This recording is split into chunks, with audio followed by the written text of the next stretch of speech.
Captain Daniel Brooks looked at the woman standing beside the ugliest aircraft on his flight deck, and he laughed, out loud, in front of 200 sailors. "You brought that onto my carrier," he said. "That is not an aircraft. That is a mistake with wings." Major Emily Carter did not blink. She did not flinch, because 14 American soldiers were about to die on a rock in the middle of the Pacific, and the man laughing in her face was the only person standing between those soldiers and the one plane on Earth that could bring them home. Before we go any further, if this story means something to you, take 1 second and subscribe to the channel and follow all the way to the end, because you will not believe how this ends. And leave a comment telling me the name of the city where you are watching from right now so I can see just how far this story has traveled. Now let us begin. The wind came off the Pacific in long gray sheets, and the deck of the USS Ronald Reagan smelled like salt and jet fuel and something else. Something harder to name the smell of a ship full of men and women who had just been told that 14 of their own were surrounded and would be dead by nightfall. Major Emily Carter stood beside her a 10 Thunderbolt with her helmet under her arm and her mission folder pressed against her chest, and she listened to the laughter. She had heard it before. She had heard it her whole life long. "Somebody call the museum," a young sailor said, not quite quiet enough. "They lost a plane." A few of the men near him grinned. One of them looked away when Emily turned her head toward the sound, but she did not glare and she did not correct him. She only looked calm and steady, the way a person looks at a door they already know how to open. Captain Daniel Brooks walked the length of the deck toward her with 2 officers trailing behind him. He was tall silver at the temples, a man who had spent 30 years earning the right to stand exactly where he was standing, and he had made up his mind about Emily Carter before he ever laid eyes on her. "Major," he said, "I want to make sure I understand the situation because from where I stand, the situation is insane." "Sir," Emily said, "Sir, they flew you and this aircraft out to my carrier because somebody in a warm office 3,000 miles from here decided that the answer to a hostage crisis was to launch a ground attack plane off a ship it was never designed to touch." Brooks folded his arms. "Do I have that right?" "That is the mission, sir." "That is not a mission. That is a funeral with a flight plan." Emily did not answer that. She had learned a long time ago that the fastest way to lose an argument with a man like Brooks was to win it too quickly. So she let the silence sit, and she watched his eyes, and she waited. "The A-10 has never launched from a carrier," Brooks said. "Yipwin. Not once. Not in a test, not in a war game, not in the whole history of the United States Navy. And you want to make history today with a plane full of steel and a deck that is 200 feet too short, while my sailors stand here and watch you drive it into the ocean." He shook his head slowly. "I will not have it. I will not have that on my ship, and I will not have it on my conscience." "Sir," Emily said quietly, with respect, "it is already on your conscience. 14 of them. Right now." The deck went still. Brooks stared at her. "Say that again, Major." "Task Force Sentinel," Emily said. 14 American soldiers. They are surrounded on an island 400 miles from this ship. They have been under fire for 18 hours. They have wounded. They are low on ammunition, and every aircraft in this task force that could reach them has a reason it cannot go. The fighters are too fast and too far. The helicopters cannot survive the missile threat over the beach. The only aircraft that can get there, stay there, and keep those men alive long enough for a rescue helicopter to slip in behind it is the one your sailors just called a museum piece." She let that land. "So yes, sir, it is already on your conscience. The only question is what you do about it." One of the officers behind Brooks looked at the deck. The young sailor who had made the museum joke was not smiling anymore. Brooks unfolded his arms. Something moved behind his eyes, some old instinct that had nothing to do with pride and everything to do with the 14 names now sitting in his stomach like stones. But pride is a stubborn thing, and Brooks had a great deal of it. "Come with me," he said. "Command Center. If you are going to kill yourself off my deck, you are at least going to explain to me first exactly how." He turned and walked, and Emily followed, and behind her, the whispers started up again, low and uncertain now, because the joke had changed. It was not funny anymore. 14 was not a funny number. Inside the command center, the light was blue and cold, and screens covered the walls, and a dozen intelligence officers looked up when Brooks walked in. On the largest screen was a map of a small island, green and brown, ringed by white surf, and the island was covered in red markers, and the red markers were moving. "Show me," Brooks said. A young lieutenant named Alvarez stood and cleared his throat. Task Force Sentinel inserted 40 hours ago, he said. The mission was reconnaissance. There is a weapons network operating out of this island, moving hardware we have been tracking for 2 years. Sentinel was supposed to confirm the network market and pull out clean. Nobody was supposed to know they were there. But somebody did, Emily said. Alvarez looked at her, then at Brooks, then back at the screen. Somebody did, he said. The location leaked. We do not know how. What we know is that 18 hours ago, Sentinel went from a quiet reconnaissance team to 14 men in a hole with 300 armed fighters closing in around them. 300, Brooks repeated. That number is climbing, sir. Emily stepped closer to the screen. She was not looking at the enemy markers. She was looking at the small blue diamond in the center of all that red, the single blue diamond that represented 14 human beings. Who is the commander on the ground? She asked. Alvarez checked his tablet. Sergeant First Class Michael Hayes. Emily went very still. It was a small thing, anyone watching her would have missed it. But something in her chest tightened, and for just a moment, she was not standing in a command center on an aircraft carrier. She was somewhere else years ago, in a different kind of hell, hanging half out of a burning cockpit with her leg pinned and the smoke filling her lungs, and a voice above her saying, I've got you, ma'am, I've got you. Don't let go. And a strong hand closing around her wrist and pulling. Major, Brooks said, you still with us? I know him, Emily said quietly. Brooks frowned. Hayes? He pulled me out of a wreck 4 years ago, she said. A failed extraction over the Gulf. My aircraft went down and the recovery went wrong, and I was pinned in a burning cockpit and I was going to die there. She did not take her eyes off the blue diamond. Michael Hayes came in when the book said not to. He came in when it was too hot and too dangerous, and there was every reason to wait. He did not wait. He pulled me out with his own hands, and he carried me 200 meters under fire, and he never once mentioned it again, not to anybody, because that is the kind of man he is. She turned and looked at Brooks, and now he is the one in the fire, Captain, and I am the one being told to wait. The room was silent. Brooks looked at her for a long moment, and for the first time since she had walked onto his deck, he was not looking at the aircraft. He was looking at the person flying it. Then his jaw tightened and he shook his head and the wall came back up. That is exactly why you cannot fly this mission, he said. Emily blinked. Sir, because you are emotionally compromised, Major. You just told a room full of my officers that the man on the ground saved your life. You think you can make a cold, clear decision at 200 feet with your friend dying underneath you? You cannot. Nobody can. You will take one risk too many. You will fly one pass too low, and you will die, and the plane will die, and those men will die anyway, and I will have thrown away a pilot in an aircraft for nothing. He turned away. The answer is no. We will find another way. There is no other way, Emily said. You know there is no other way. Lieutenant Alvarez knows it. Every person in this room knows it. You are not saying no because there is a better plan. You are saying no because you are afraid to be the man who said yes. Brooks froze. The officers around the room did not move. Nobody breathed, because a major had just said to a captain on his own ship the one thing that could not be unsaid. Brooks turned around slowly.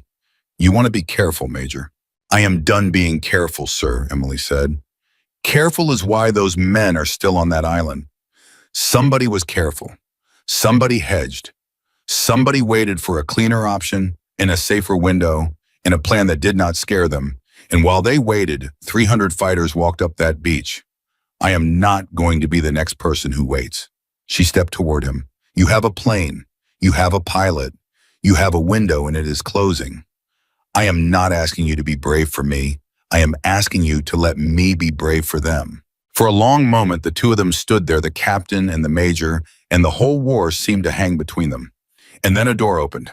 Aircraft mechanic Jake Reynolds walked in without knocking, which was not something a mechanic did in a captain's command center, and every officer in the room turned to stare at him.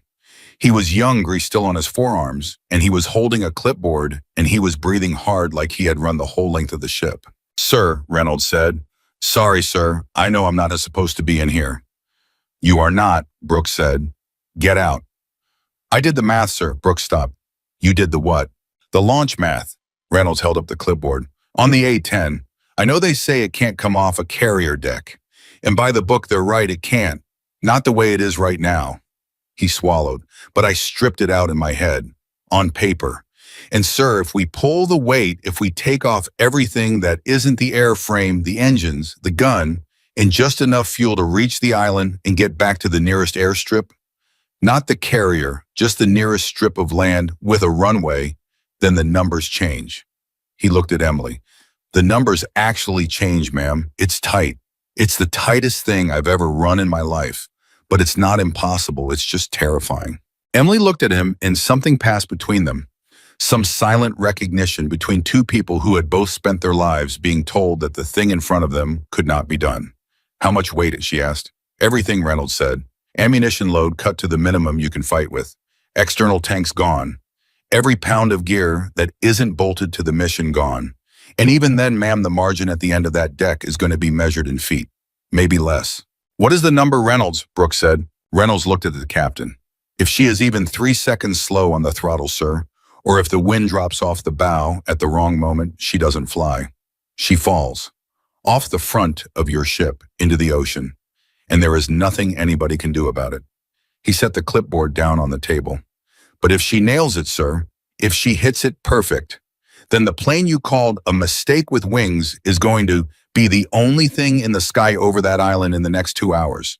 And those 14 guys are going to hear an engine and know somebody came. The command center was silent.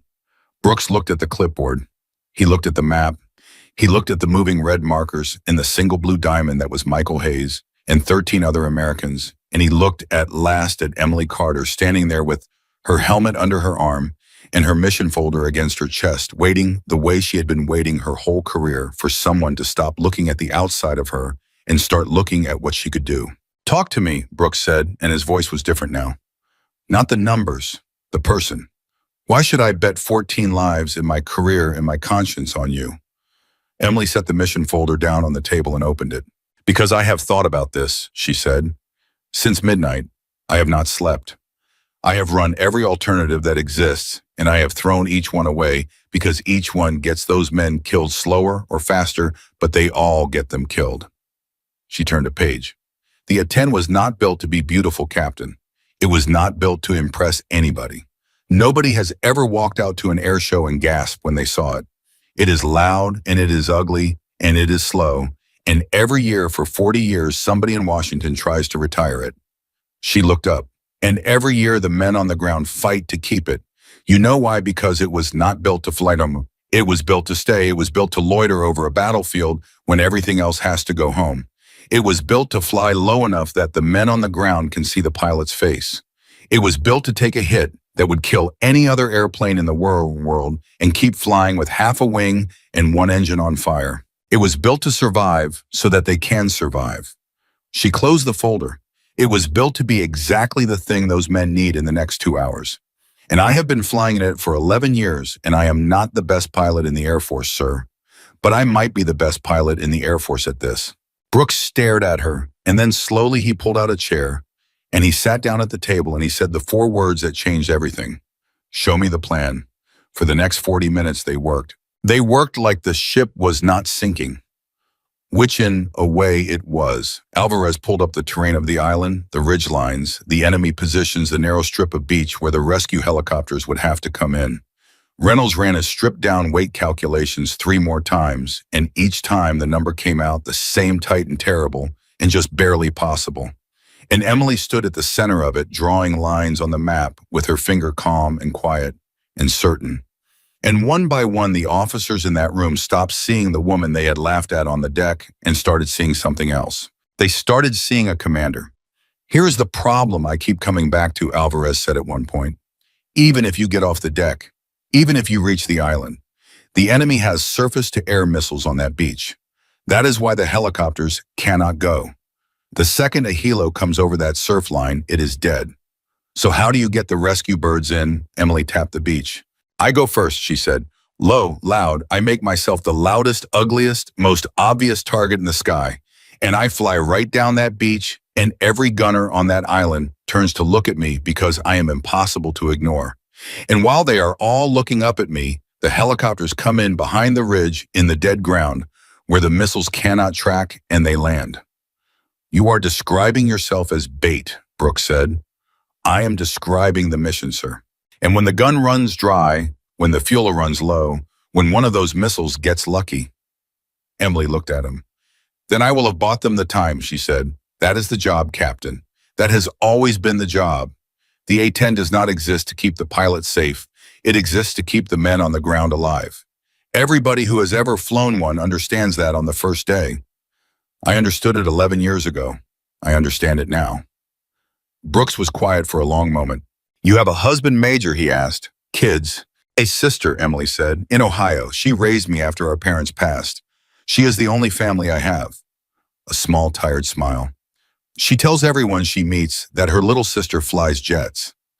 She does not know what kind. I never told her it was an A-10 because she would look it up and she would see the pictures and she would ask me why the Air Force gave her baby sister the ugliest plane they had. The smile faded. She would not understand that they gave me the best one. Something in Brooks' face shifted, and for a moment the captain was gone, and there was just a man who also had a sister somewhere and who was doing the hardest kind of math. There is the kind where the numbers are people. If I say yes, he said, and you do not come back, what do I tell her? Emily did not hesitate. Tell her I heard him on the radio, she said.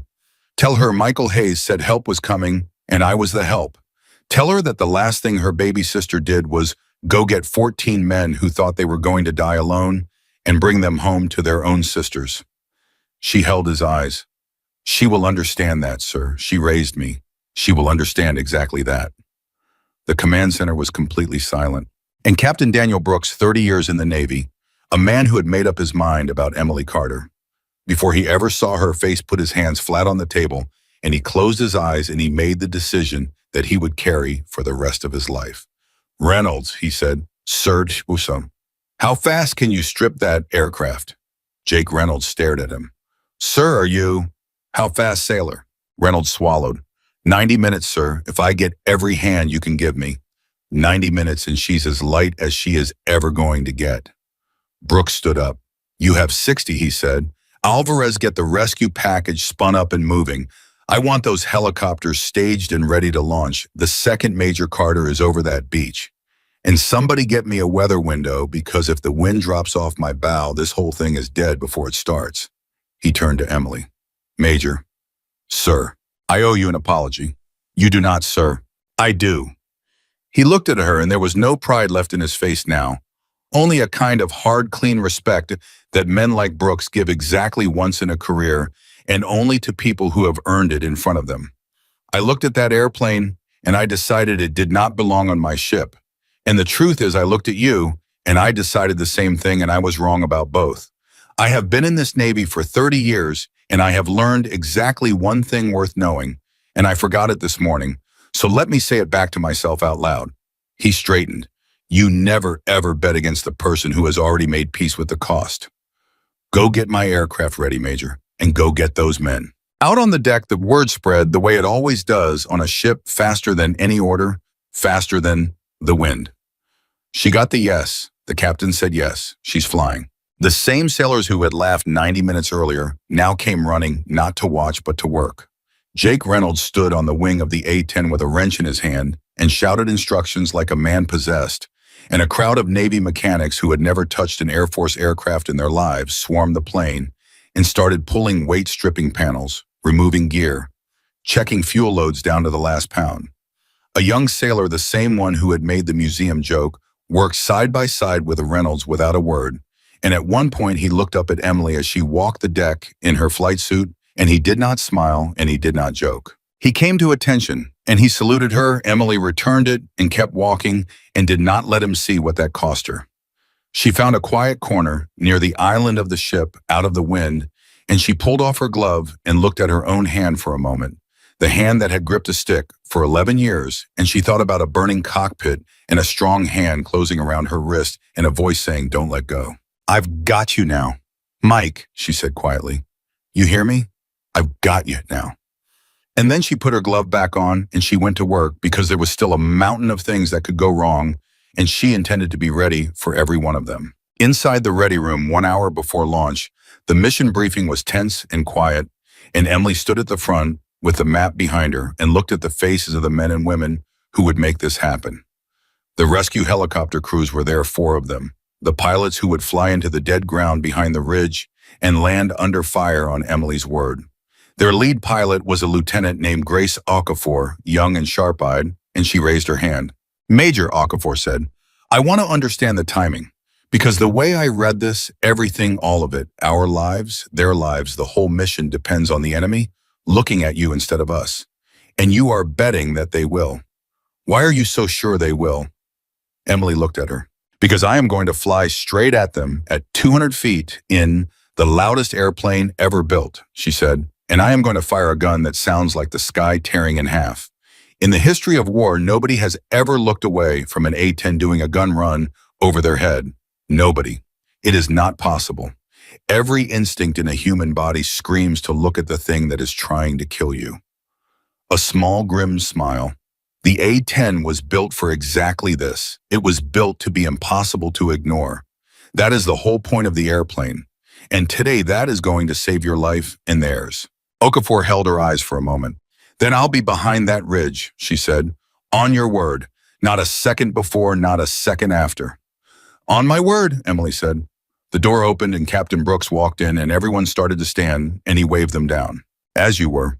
He came to the front and stood beside Emily and looked out at the crews. "I am not going to make a speech," he said.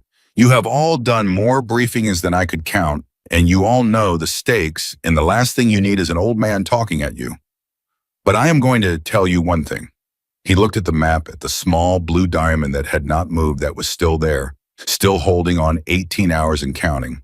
90 minutes ago, I stood on my flight deck and I told this officer that her airplane did not belong on my ship and that this mission was a funeral with a flight plan. I said it in front of my sailors. I meant it. He turned and looked at Emily. "I was wrong. I was wrong about the airplane, and I was more wrong about the pilot.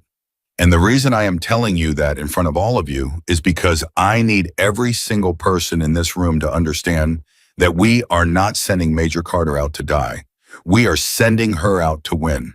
And our job, every one of us, is to make sure that when she does what she is about to do, we are ready to catch those men the moment she opens the door." He straightened. "Now go do your jobs, and let's bring Sentinel home." The room emptied out at crews, moving with purpose, and Emily gathered her things and Brooks stopped her at the door. "One more thing, Major." "Sir." He held out his hand. She took it. "When you are over that beach," Brooks said, "and it gets bad, and it is going to get bad, I want you to remember that there are 200 people on this ship watching every second of it, and every one of them is pulling for you. The same ones who laughed, especially the ones who laughed." He tightened his grip. "You changed their minds without saying a word to them. You did it just by being willing to go. Do not you dare make me tell your sister I was right about the ocean." Emily smiled. "I do not plan to, sir." She walked out onto the deck, and the gray sky had not changed, but the ship had. Where there had been laughter, there was now a strange and total silence. Hundreds of sailors standing along the edges of the flight deck, watching as Jake Reynolds gave the aircraft one final check and stepped back and looked at her and nodded one clean nod, the nod of a man who had done everything a human being could do and was now handing the rest to fate and to her. "She's as light as she'll ever be, ma'am," Reynolds said. "Everything you don't need is off her. Everything you do need, I checked twice." He hesitated. "I've never worked on an A-10 before today. I want you to know that. 2 hours ago, I'd never touched one, and now I'd bet my life on this one." A crooked smile. "Guess I kind of am." "You did good, Jake," Emily said. "Better than good." "Bring her back, ma'am. Bring them all back." Emily climbed the ladder into the cockpit, and she settled into the seat that fit her like it had been made for her, because in every way that mattered, it had. She ran her hands across the controls, the same controls she had touched 10,000 times. And for a moment, the fear that had been sitting in her chest since midnight rose up and pressed against her throat, because Reynolds was right. The margin at the end of that deck was measured in feet, and if the wind dropped, or the throttle lagged, or 100 other things went wrong, the last thing she would ever see was the gray Pacific rushing up to meet her. She let herself feel it. She did not push it away. That was another thing she had learned in 11 years, that fear was not the enemy, that the pilots who died young were the ones who pretended they were not afraid, and the ones who lived were the ones who felt the fear all the way down and then flew anyway. She closed the canopy. She keyed the radio. Deck control Warthog 1, request permission to start engines.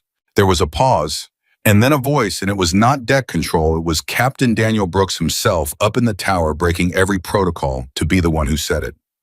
Warthog 1, this is the captain. You have permission to start engines. In Major. A breath.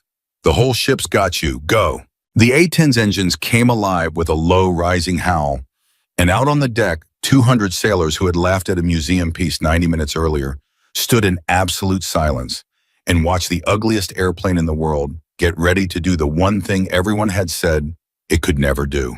Emily ran her final checks. Fuel minimum and exact. Weight stripped to the bone. Wind holding for now off the bow, the one thing she could not control and needed most.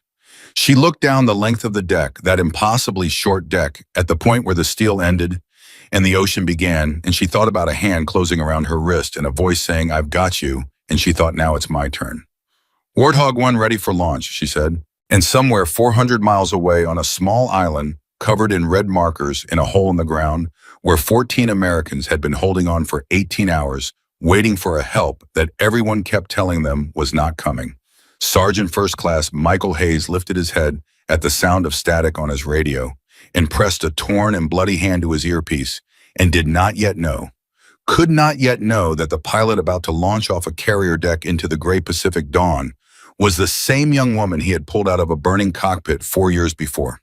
The one he had carried 200 meters under fire and never mentioned again to anyone, the one whose life he had saved on a day he thought was just another day. He did not know she was coming. He only knew he could hear an engine, far away and impossible, and getting closer. On the deck of the USS Ronald Reagan, Emily Carter pushed the throttle forward and the A-10 began to move. The A-10 began to move and the whole world narrowed down to the length of a deck that had no right to hold an airplane like this. Emily felt the aircraft accelerate under her, felt the weight of it, the honest, brutal weight of a machine built out of titanium and stubbornness. And she watched the end of the carrier come at her the way a wall comes at a man who has decided not to stop. The engine screamed behind her head. The airspeed crawled up, too slow, always too slow, and every instinct she had ever learned told her to pull back, to abort, to save herself, and she did not listen to a single one of them.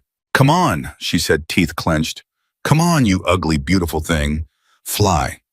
The steel ended, the ocean opened up, and the A-10 dropped. Up in the tower, Captain Daniel Brooks put both hands flat on the glass and stopped breathing. Beside him, Lieutenant Alvarez made a sound that was not a word. On the deck below, 200 sailors watched the nose of the aircraft fall below the level of the carrier's bow, watched it vanish toward the gray water, and not one of them made a sound because there was nothing to say. The plane was gone. She was gone. Brooks had been right after all. Then from somewhere below the lip of the deck, from somewhere out over the surface of the Pacific where no one could see, came a low rising roar. And the A-10 climbed back into view. It came up out of the trough between the ship and the sea with its gear folding into its belly, clawing for altitude, banking gently to the left, and it was flying. It was actually flying. The airplane that could not launch from a carrier had just launched from a carrier, and for 1 full second, nobody on the Ronald Reagan believed their own eyes. Then the deck erupted. It was not a cheer. It was bigger than a cheer. It was 200 human beings screaming at the top of their lungs, throwing their hands in the air, grabbing the person next to them, and the sound of it rolled across the flight deck and up into the tower, and Captain Brooks felt it hit him in the chest like a wave. He keyed the radio with a hand that was not entirely steady. Warthog 1, he said. Warthog 1 tower. You are airborne. Say your status. For a moment there was only static. Then Emily's voice came back tight and level and alive. Tower Warthog 1. I'm off the deck. I'm climbing. All systems nominal. A pause and then quieter almost to herself, but the radio caught it. Told you I wouldn't be wrong. Brooks closed his eyes. When he opened them, Alvarez was staring at him, and the young lieutenant's face had gone from terror to something like awe. Sir, Alvarez said, she did it. She actually did it. She did the easy part. Brooks said grimly. Getting off my ship was the easy part, Lieutenant. Now she has to fly 400 miles on the exact amount of fuel my mechanic could squeeze into her drop down onto a beach full of missiles and stay alive long enough to matter. He turned back to the glass, watching the A-10 shrink into the gray distance. Get me a clock on the wall. I want everyone in this tower watching the same clock she's watching. From this second we count. Somebody wrote it up on the board in grease pencil. Time on station required 45 minutes. Fuel margin none. Alvarez looked at those numbers and swallowed hard. 400 miles away in a hole in the ground on an island, the maps barely bothered to name. Sergeant First Class Michael Hayes pressed a bloody hand against his earpiece and strained to hear over the sound of gunfire. Say again, he rasped. Say again, I've got broken static and nothing else. Is somebody out there? Somebody tell me, there's somebody out there. Beside him, crouched behind the same low wall of rock and dirt they had been holding for 18 hours, a young corporal named Ellis reloaded his rifle with shaking hands and did not look up. Sarge, Ellis said, there's nobody coming. You know there's nobody coming. Fighters can't reach us. Helos can't get past the beach. We heard command say it ourselves 6 hours ago. There is no plan. There's a plan, Hayes said. There's no plan, Sarge. Hayes grabbed the front of the young man's vest and pulled him close. And there was blood on the sergeant's face and his eyes were red-rimmed with exhaustion. But his voice was steady, because a sergeant's voice has to be steady, even when nothing else is. You listen to me, Ellis, he said. In 11 years, I have watched the United States military do the impossible more times than I can count. I have seen men walk out of places nobody walks out of. I have seen aircraft do things aircraft cannot do. So you are going to hold this wall and you are going to keep breathing and you are not going to tell me one more time that nobody is coming because the second you believe that you're dead, do you understand me? Ellis looked at him. His lip trembled. Then he nodded and he turned back to the wall and he raised his rifle. Hayes let him go and pressed his hand to his own side where a fragment had gone in 3 hours ago and had not come out, and he breathed through the pain and he keyed his radio again. Any station, this is Sentinel Actual, he said. We are 14 souls, 4 wounded, 1 critical holding at the primary position. We are running low on everything. Everything. If there's anybody out there who can hear me, we need you now, not soon, now. And this time the static broke, and a voice came through faint and far away, and climbing toward him out of the gray Pacific dawn. Sentinel Actual, this is Warthog 1. I'm coming. Michael Hayes went absolutely still.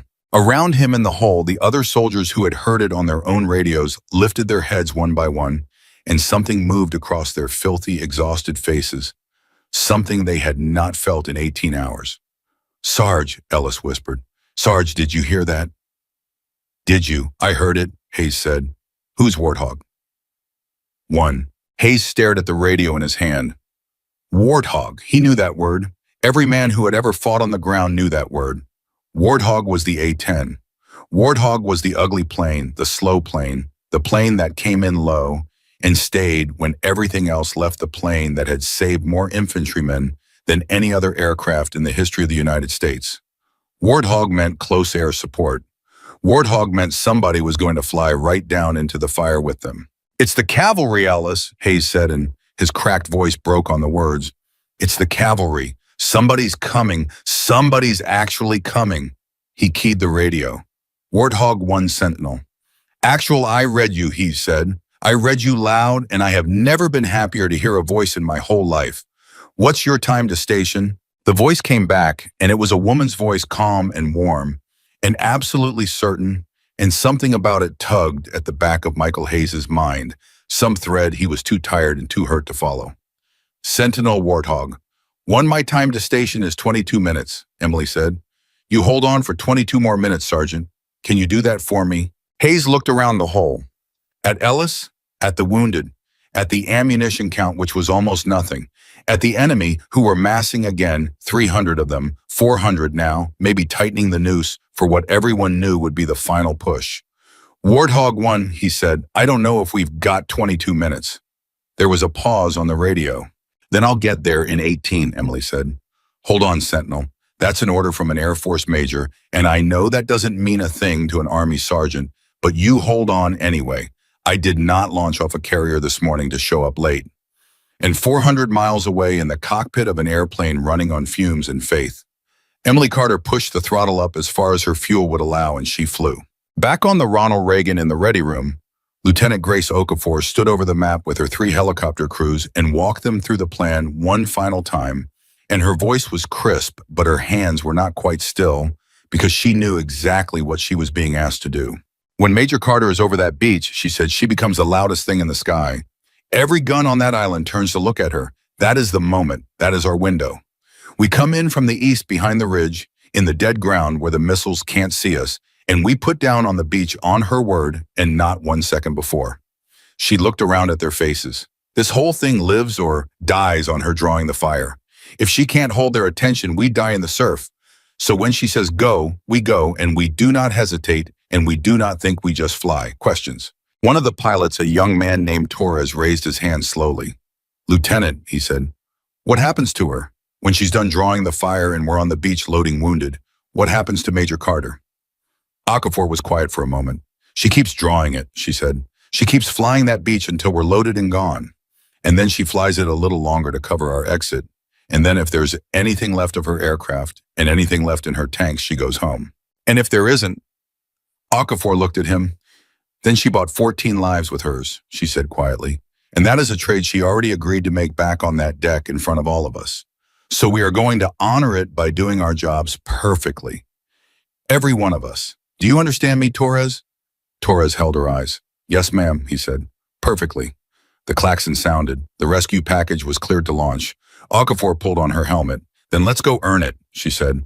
Move. Up in the tower, Captain Brooks watched the 4 helicopters lift off his deck, one after another.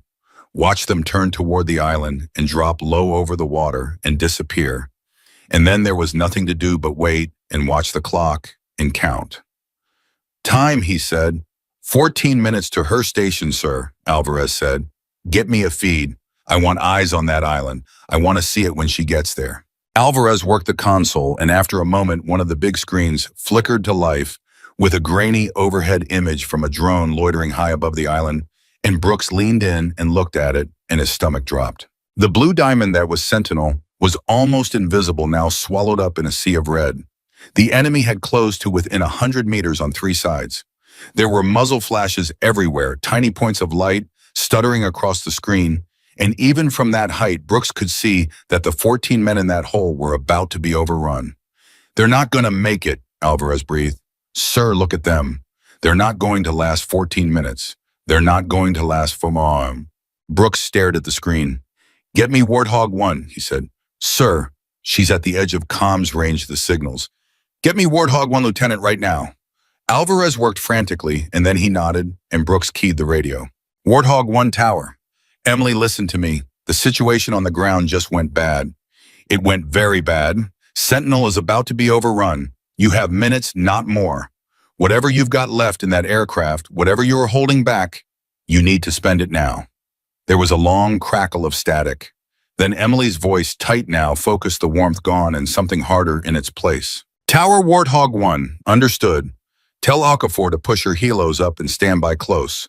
I'm going in early. A pause. And Captain Huron, go ahead. Whatever you see on that feed in the next few minutes, she said, you let me fly. Do not call me off. No matter what it looks like from up there, you let me fly. Brooks looked at the screen at the sea of red closing over the hole in the ground, and he understood exactly what she was asking him for.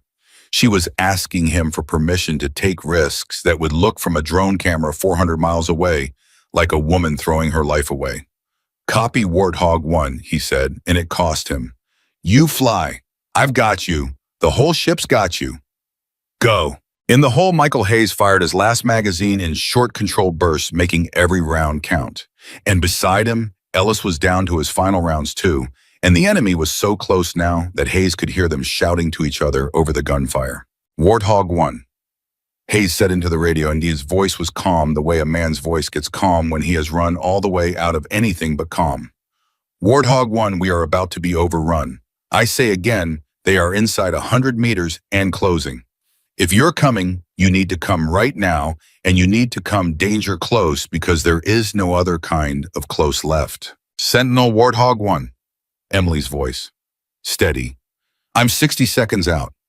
I need you to do something for me, and I need you to do it right now. I need every one of your men to get as low as they physically can and put their heads down and keep them down, because I am about to walk a gun run right along the edge of your position, closer than the book allows, closer than anybody should ever fire. And if anybody stands up in the next 90 seconds, I cannot promise I won't hit them. Do you understand me, Sentinel? Hayes looked at his men. Everybody down, he roared. Get down, get flat, put your faces in the dirt, and do not move. The warthog's coming, and she's coming close. Down, down, down. 14 men pressed themselves into the earth, and Michael Hayes, flat on his back, now staring up at the gray sky, saw it. A shape, coming in low out of the north, low and fast and impossibly ugly. Twin tails and a snub nose and a gun in his chin that was already turning toward the earth. And the sound of it hit him before the sight fully registered a howl that started as a whisper and became a scream and became in the last half second the single loudest sound Michael Hayes had ever heard in his life. The A-10's gun opened up. There is nothing else on earth that sounds like it. It is not a rattle, and it is not a chatter. It is a single continuous tearing roar, like the sky itself is being ripped down the middle, and it walked across the ground 50 meters from where Hayes lay, a line of destruction so precise, so absolute that the entire front rank of the enemy, a silhouette, simply ceased to exist. Then the airplane was gone, screaming past overhead, pulling up, banking hard, and in the sudden ringing silence, Michael Hayes lifted his head and looked at what had been a wall of attackers 10 seconds ago and was now nothing at all. "Oh my God," Ellis whispered. "Oh my God, Sarge, did you see that? Did you see?" "Stay down," Hayes shouted. "She's coming around again." And she was. The A-10 came back from the south, this time along a different axis, and again the gun spoke that impossible tearing roar. And again a line of the enemy vanished, and Hayes realized what she was doing. She was flying a box around them. She was walking the gun around the entire perimeter of their position, one edge at a time, close, so close, closer than any pilot he had ever worked with had dared to fly, and she was not missing. Not once. Every single pass landed exactly where it needed to land, right on the ragged line where the enemy ended and his men began, and never 1 meter closer. He keyed the radio. "Warthog 1, he said, and his voice was shaking now. Not with fear, but with something else. "Warthog 1, that is the finest flying I have ever seen in my life. You are danger close and you are dead on. Keep doing exactly what you're doing. You just broke their assault. You broke it clean." "Copy, Sentinel," Emily said, and even through the static he could hear that she was working hard, breathing hard, the airplane straining under her hands. "I'm not going anywhere. Where do you want the next one?" "East side," Hayes said. "They're massing again on the east, 200 meters coming through the low ground." "On the way." And the A-10 rolled and came around, and the gun tore the sky in half a third time. And on the drone feed 400 miles away in the tower of the U.S. Sessions, Ronald Reagan, Captain Daniel Brooks, and Lieutenant Alvarez watched the red markers around the blue diamond stop, advancing, stop, and then begin for the first time in 18 hours to fall back. "They're pulling back," Alvarez said, and his voice cracked. "Sir, they're pulling back. She's turning them. One airplane. She's turning 300 men with one airplane." Brooks did not answer.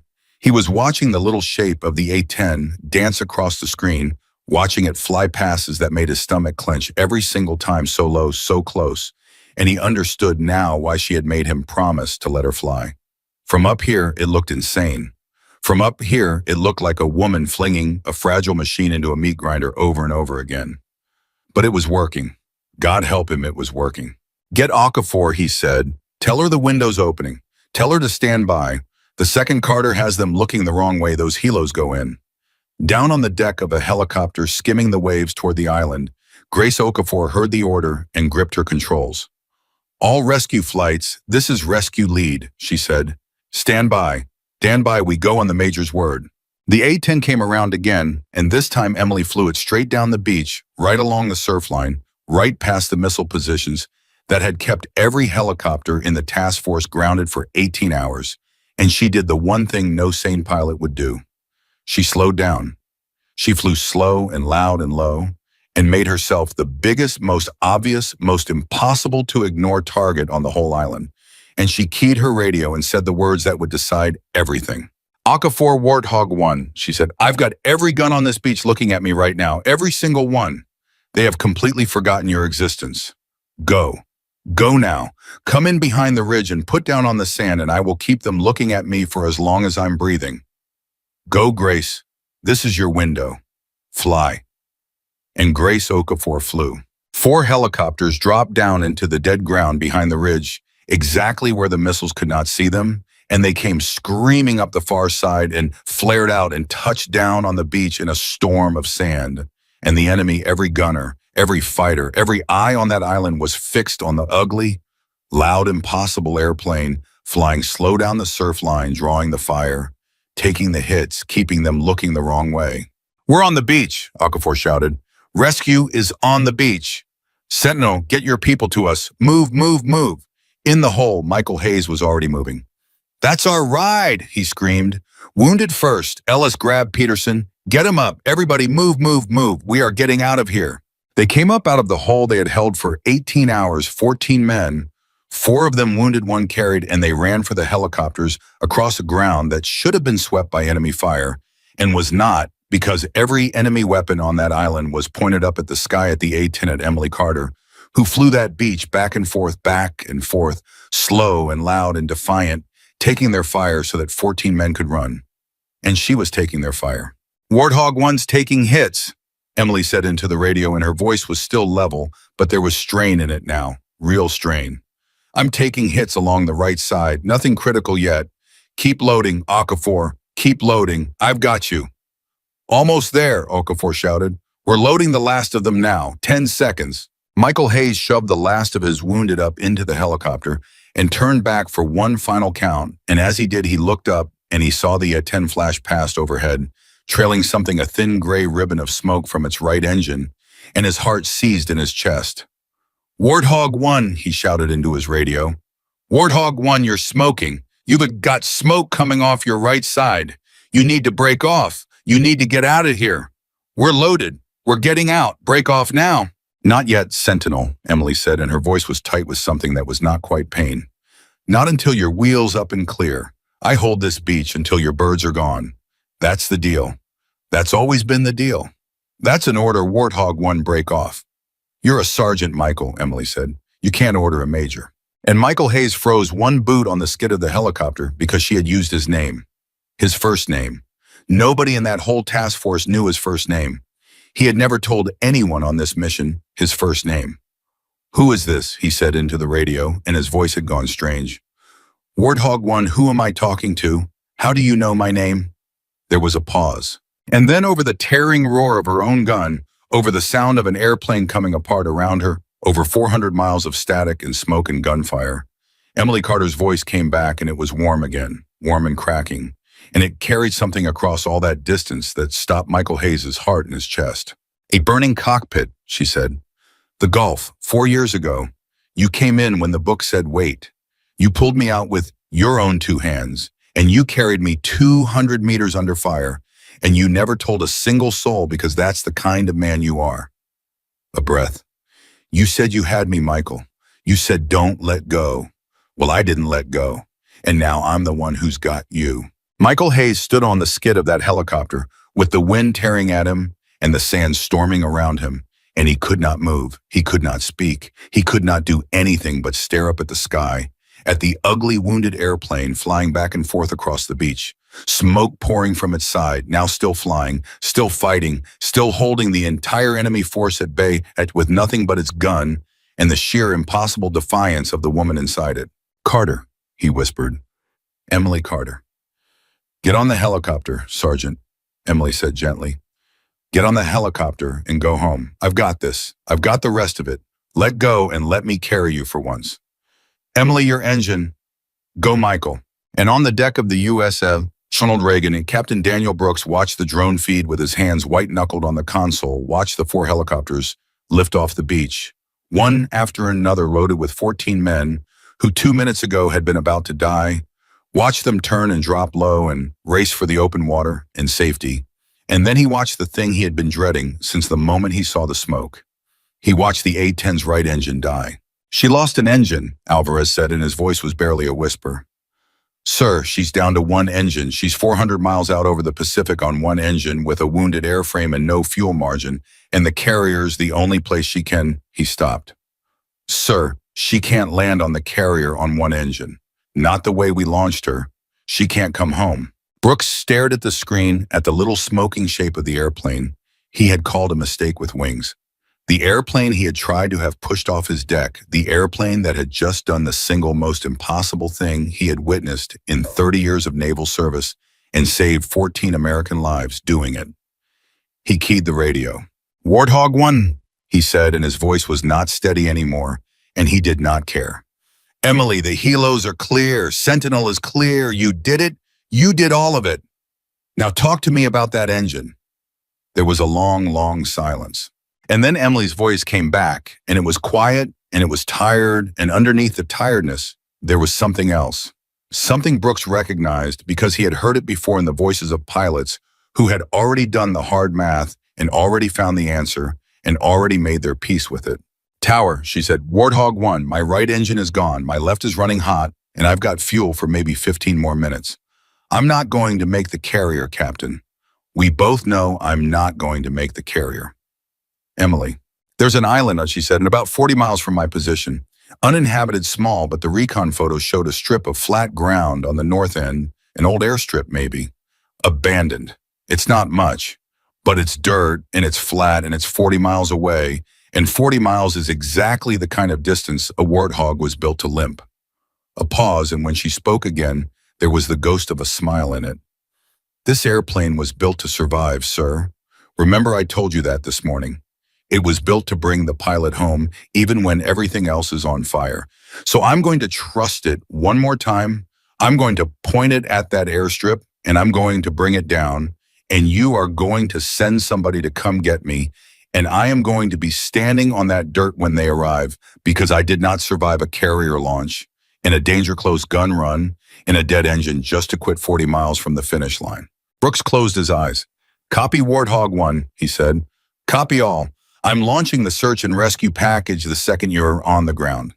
You point that airplane at the dirt major and you bring it home. That's an order from a captain, and I know that means something to an Air Force major because I outrank the hell out of you. A pause. You bring my pilot home, Emily. You hear me? You bring her home. Copy, Tower, Emily said softly. Bringing her home. And in the belly of a helicopter racing across the Pacific toward the carrier, Sergeant First Class, Michael Hayes sat among his wounded men, with his head bowed and his bloody hands clenched together, listening to every word of it on his radio, listening to the woman who had saved his life 4 years after he saved hers, point her dying airplane at a strip of dirt 40 miles away, and promise to bring it down alone. Come on, Emily, he whispered. And the young corporal.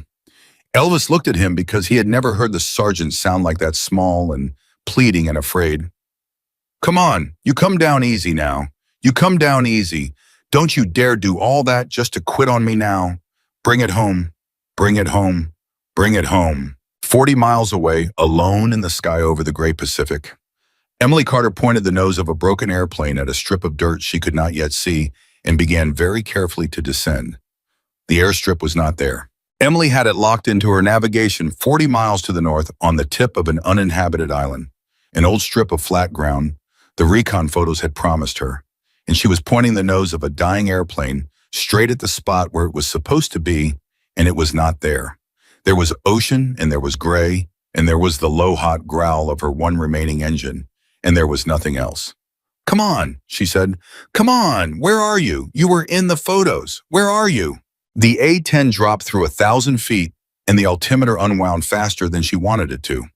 Because a single engine on a heavy airframe does not hold altitude, it only slows the fall, and Emily was not flying now, so much as she was managing a controlled descent toward the surface of the Pacific Ocean, and somewhere in the next few minutes that surface was going to become either an airstrip or a grave. Tower Warthog 1, she said. I'm at 900 feet and descending. I do not have the airstrip in sight. I say again, I do not have visual on the airstrip. Confirm the coordinates. 400 miles away in the tower of the Ronald Reagan, Captain Brooks and Lieutenant Alvarez bent over the navigation data with the drone feed running on the wall, and Alvarez's fingers flew across the console and his face went pale. "Sir," he said, "the coordinates are right. She's flying straight at them. But look at the feed." He pulled the drone camera around and zoomed in on the tip of the island, and Brooks looked and his stomach turned over. "The airstrip's there, sir. It's there, but it's overgrown. Whatever it was, it's been abandoned for decades. Look at it. It's half swallowed by brush. From 900 feet in this light, at that speed, she's never going to pick it out of the terrain. She's flying right at it, and she can't see it." Brooks keyed the radio. "Warthog 1 tower. The strip is there. You are dead on course. You are lined up perfect, but the strip is overgrown. It's old. It's not going to look like a runway. You're looking for a flat line in the brush, slightly lighter than the ground around it, running north to south. It's directly ahead of you, Emily. Trust the numbers. It's there." "I can't see it, Captain." "It's there." "I believe you," Emily said, and her voice was tight now. "But believing you doesn't help me land on it if I can't see it. I'm at 700 feet. I'm running out of sky." And then over the radio, another voice cut in, ragged, urgent, and completely unauthorized. "Emily, it's Hayes." In the belly of the rescue helicopter racing back toward the carrier, Sergeant Michael Hayes had pulled a headset off the crew chief and was shouting into it, blood still on his face, ignoring the medic trying to push him back down. "Emily, listen to me," Hayes said. "I've done this. I've talked pilots into strips they couldn't see. You don't look for the runway. You'll never find the runway. That way your eyes will slide right over it. You look for the wrongness. You look for the one straight line world that doesn't have any straight lines. Nature doesn't make straight lines, Emily. Only people do. So you find the straight line and that's your strip. You hearing me?" There was a pause. "I'm hearing you, Michael," Emily said quietly. "Then find me a straight line." Emily's eyes swept the ground, rushing up toward her, the brush, the rock, the tangle of an island that had been left alone for 50 years, and she stopped trying to see a runway. She stopped looking for what a runway was supposed to look like. She looked instead for the one thing that did not belong, the one line that nature would never draw. And there it was. Faint, half swallowed. A pale straight scar running north to south through the green so overgrown she had flown almost on top of it before her eye caught the wrongness of it, the impossible straightness of it, a thing that only human hands could have made. "I've got it," she said, and her voice cracked with relief. "Michael, I've got it. I see the line. I'm lined up. I'm coming down." "That's my girl," Hayes breathed. "That's my girl. Bring it in easy. Bring it in slow. You've got this. You've had this the whole time. 600 feet. Emily brought the airplane down toward the pale scar in the green, and now a new problem announced itself the way problems always do at the worst possible moment. The airstrip was overgrown, 50 years overgrown. She did not know what was on it. She did not know if the surface underneath the brush was smooth dirt or broken rock or a hole that would catch a landing gear and cartwheel her into a fireball. She was about to set a 29,000-pound airplane down onto a surface she could not actually wing at over 100 knots with one engine and no fuffo and no second chance. "Tower," she said, "I'm committing to the landing. I have no way to check the surface. I'm going in blind on the surface condition. If this goes wrong, it's going to go wrong fast, and I want it on the record that Sergeant Hayes talked me onto this strip, and Captain Brooks let me fly, and Jake Reynolds built the airplane that got me here. And every one of you did your jobs perfectly. Whatever happens next is on me and nobody else." "Warthog 1, Brooks said, and his voice was rough. "Nothing is going to happen next except you walking away from this. You hear me, Major? You bring her in." "That's an order." "Copy, Tower," Emily said, bringing her in. 400 feet, 300. The pale scar rushed up at her, and Emily flew the airplane the way she had flown it her whole career, with her hands in her eyes and something deeper than either some part of her that had merged with the machine over 11 years until she could not tell where she ended and the airplane began, and she brought the nose up and she bled off the speed and she reached out with all of that accumulated skill toward a strip of dirt she could not fully see. 200 feet, 100, 50. "Come on," she whispered. "Come on, come on, come on." The main gear touched and the world exploded into chaos. The surface under this brush was not smooth. It had not been smooth in 50 years. The A-10 slammed down and the airframe bucked and slewed, as the gear hit ruts and rocks and God knew what, and the whole airplane tried to tear itself apart around her, and Emily fought it with everything she had, stamping the rudder, working the brakes, fighting to keep 29,000 pounds of shuddering metal pointed down the straight line that Michael Hayes had told her to find. The airplane bounced, it slewed left. She caught it. It slewed right. She caught that too. The brush tore at the wings, and the gear screamed, and something in the belly of the aircraft made a sound that no aircraft should ever make. And still she fought it, still she held it, still she kept it on the line, because the second it left the line, it was over. And then slowly and possibly, the shuddering began to ease. The airplane slowed. It slowed, and it slowed, and it rolled. And when it rolled to a stop in a cloud of dust and torn brush and dead silence, and it was upright, and it was in one piece, and Major Emily Carter was alive. For a long moment, she did not move. She sat in the cockpit of a broken airplane on a forgotten airstrip on an uninhabited island in the middle of the Pacific Ocean, and she breathed and her hands were shaking on the controls, and she could not quite believe that the ground had stopped moving. Then she keyed the radio. "Tower," she said, and her voice was not steady at all now. "Warthog 1 is down. I'm on the ground. I'm on the strip. The airplane is a mess, and I think the gear is finished, and I am never going to fly this particular aircraft again." A shaky breath, almost a laugh. "But I'm down. I'm alive, and I'm standing by for my ride home." The tower of the USS Ronald Reagan erupted. It was the second time that day, and it was, if anything, louder than the first. Alvarez had both fists in the air.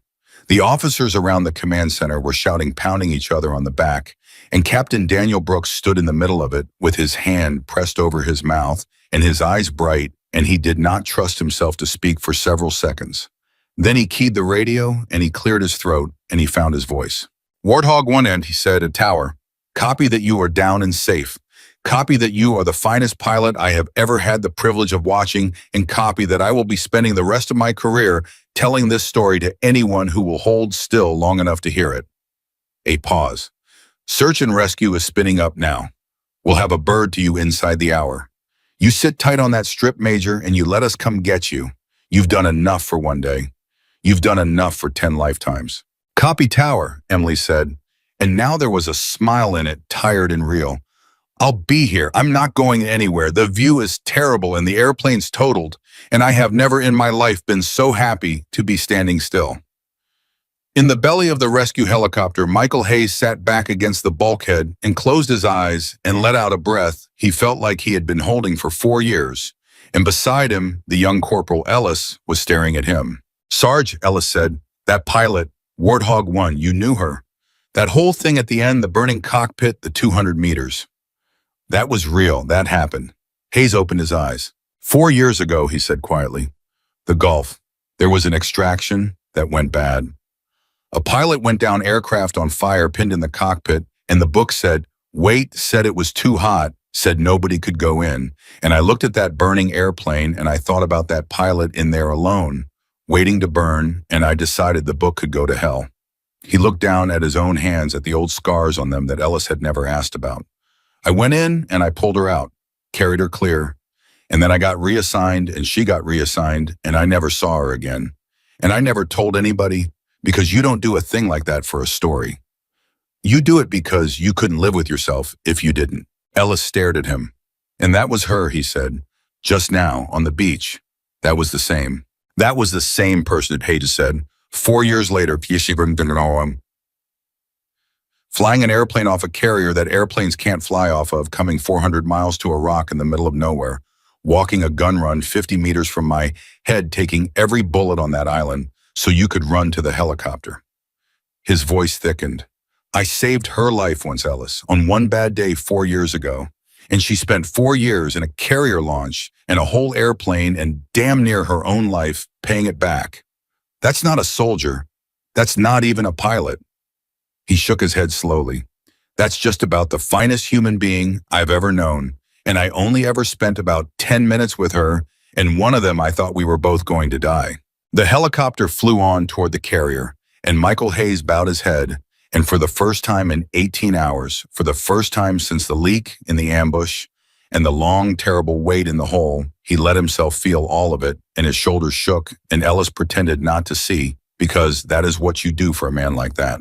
On the airstrip, Emily climbed down out of the cockpit and dropped to the ground, and her legs almost went out from under her, and she leaned against the fuselage of the airplane that had carried her through all of it, the ugly, honest, indestructible airplane, and she pressed her forehead against the cold metal.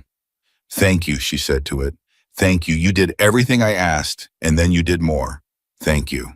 And then, because she was Emily Carter, and because the mission was not fully over until she was accounted for and safe, she pushed herself upright, and she did a walk around of the wreck to assess the damage, and she took stock of her situation, the way she had been trained to calm and methodical alone on an island in the middle of the ocean, waiting for a helicopter that was coming to bring her home. That was when she heard it, an engine, not the search and rescue bird. Too soon for that, and coming from the wrong direction, from the south, from the open water, low and fast. Emily's head came up and she scanned the sky, and her hand went instinctively to the sidearm on her hip because something was wrong. Something about the sound was wrong, and 11 years of instinct had learned to trust the feeling of wrongness before the mind could catch up to it. A boat, not an aircraft, a boat small and fast, cutting a white line across the gray water toward the island, toward the north end, toward the airstrip, toward her. "Tower," Emily said, keying her radio, and her voice had gone flat and hard. "Warthog 1, I have a contact. A small, fast boat approaching the island from the south, heading directly for my position. This is not, I say again, this is not the search and rescue package. This is somebody else, advise."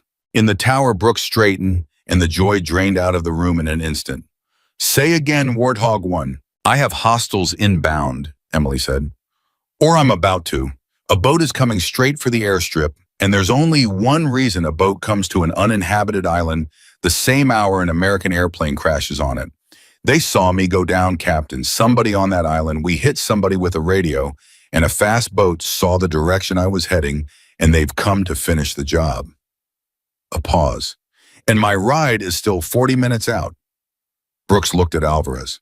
"Get me that S&R bird's time," he snapped. "Now." Alvarez was already working.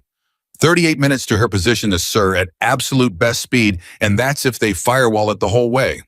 Push them harder. Tell them what's coming." "Sir, they can't fly faster than they can fly." "Push them anyway, Lieutenant." On the airstrip, Emily moved. She did not panic. Panic was a luxury she had trained out of herself years ago.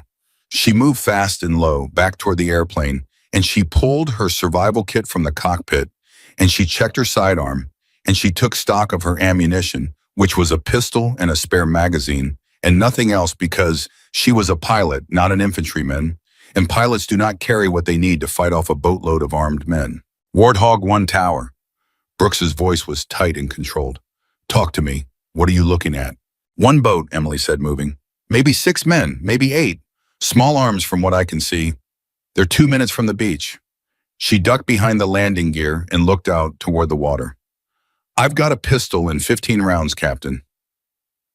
That's the whole arsenal. I am not equipped for this. I need to find cover, and I need to find it now, because in about 3 minutes this stops being a rescue and starts being a last stand." The radio crackled, and a new voice broke in, ragged and desperate, and it was Hayes again. And behind him, Brooks could hear him shouting at someone, at the helicopter pilot, at anyone. "Turn us around," Hayes was shouting. "Turn this bird around. She's got hostiles inbound and no ground support. We're the closest. Turn us around." "Sentinel negative." Okafor's voice cut in hard and clear, and it was clear she was in the same flight in the lead bird. "We are loaded with 14 wounded. We have no ammunition to speak of, and we are 20 minutes closer to the carrier than we are to her. If we turn around, we risk everyone we just pulled out of that hole." "I can't do it, Sergeant. I want to. I can't." "She held that beach so you could load," Hayes roared. "She took every bullet on that island so those men could run. And now you're going to fly away from her. You're going to leave her on a rock with a pistol and let them—" "Michael." Emily's voice cut across all of it, calm, quiet, absolute, and everyone on the net went silent. "Michael, stand down. Okafor's right. You do not turn a bird full of wounded around for one pilot. That is the math, and you know it's the math, and I would give you the exact same answer if our positions were reversed. You get those men home. That is the mission. That was always the mission." A pause. "I'll handle this, Emily." "I'll handle it, Michael. Go home. That's the last thing I'm going to say about it. And she keyed off the emotional net and switched to the tactical frequency and turned to face the water alone with a pistol in her hand and 15 rounds in 38 minutes to survive against men who had come to kill her. The boat hit the beach. Emily counted them as they came off it. 7 men, armed, fanning out across the sand, moving toward the airstrip, toward the wreck of the airplane toward her, with the loose, confident spread of men who believed they were hunting a wounded pilot and expected an easy kill. They did not expect what they got, because Emily Carter had not spent 11 years flying close air support without learning exactly how men move on the ground, exactly where they look and where they don't, exactly how to make herself small and quiet and deadly. She was outnumbered 7-1 and outgunned worse than that, and she was going to lose this fight if it came to a straight fight, and so she did not fight straight. She used the wreck. She used the brush, she used the 50 years of overgrowth that had nearly killed her on landing and turned it into cover, and she moved through it like a ghost. And when the first man came around the tail of the airplane looking for a frightened pilot to execute, she was already behind him. She did not hesitate. 1 round. He went down. And the fight was on. The other 6 reacted, spinning, firing wild into the brush, where the shot had come from. But she was already moving, already low, already gone from where she'd been, and she came up 30 feet away and took the second man as he swung his rifle toward the wrong patch of green. 5 left. Tower, she said, breathing hard, moving. Warthog 1, I am in contact. 2 hostiles down, 5 remaining. I am engaging. In the tower, nobody said anything. Nobody breathed. Brooks stood frozen with the radio in his hand, listening to his pilot fight for her life, 400 miles away on a rock in the ocean, and there was not one single thing he could do to help her. Come on, Emily, he said under his breath, off the net, just to himself. Come on. Hold on. Just hold on. The bird's coming. Just hold on. She held on. She fought them through the wreck of the airplane and the brush and the ruts of the 50-year-old airstrip, 1 against 5, then 1 against 4, using every trick and every instinct and every hard lesson. 11 years had taught her, and she was good. She was better than good. But there were 4 of them and 1 of her, and she had a pistol, and they had rifles, and the math was the math, and the math was against her. The 4th man she took at close range, close enough that she felt the heat of his weapon as it fired past her cheek, close enough that afterward there was blood on her flight suit that was not entirely her own. 3 left. And then her pistol locked back empty, and she dropped behind the landing gear of the ruined airplane and slammed in her 1 spare magazine, her last magazine, and she had counted. She always counted, and she knew exactly how many rounds she had left, and it was not enough.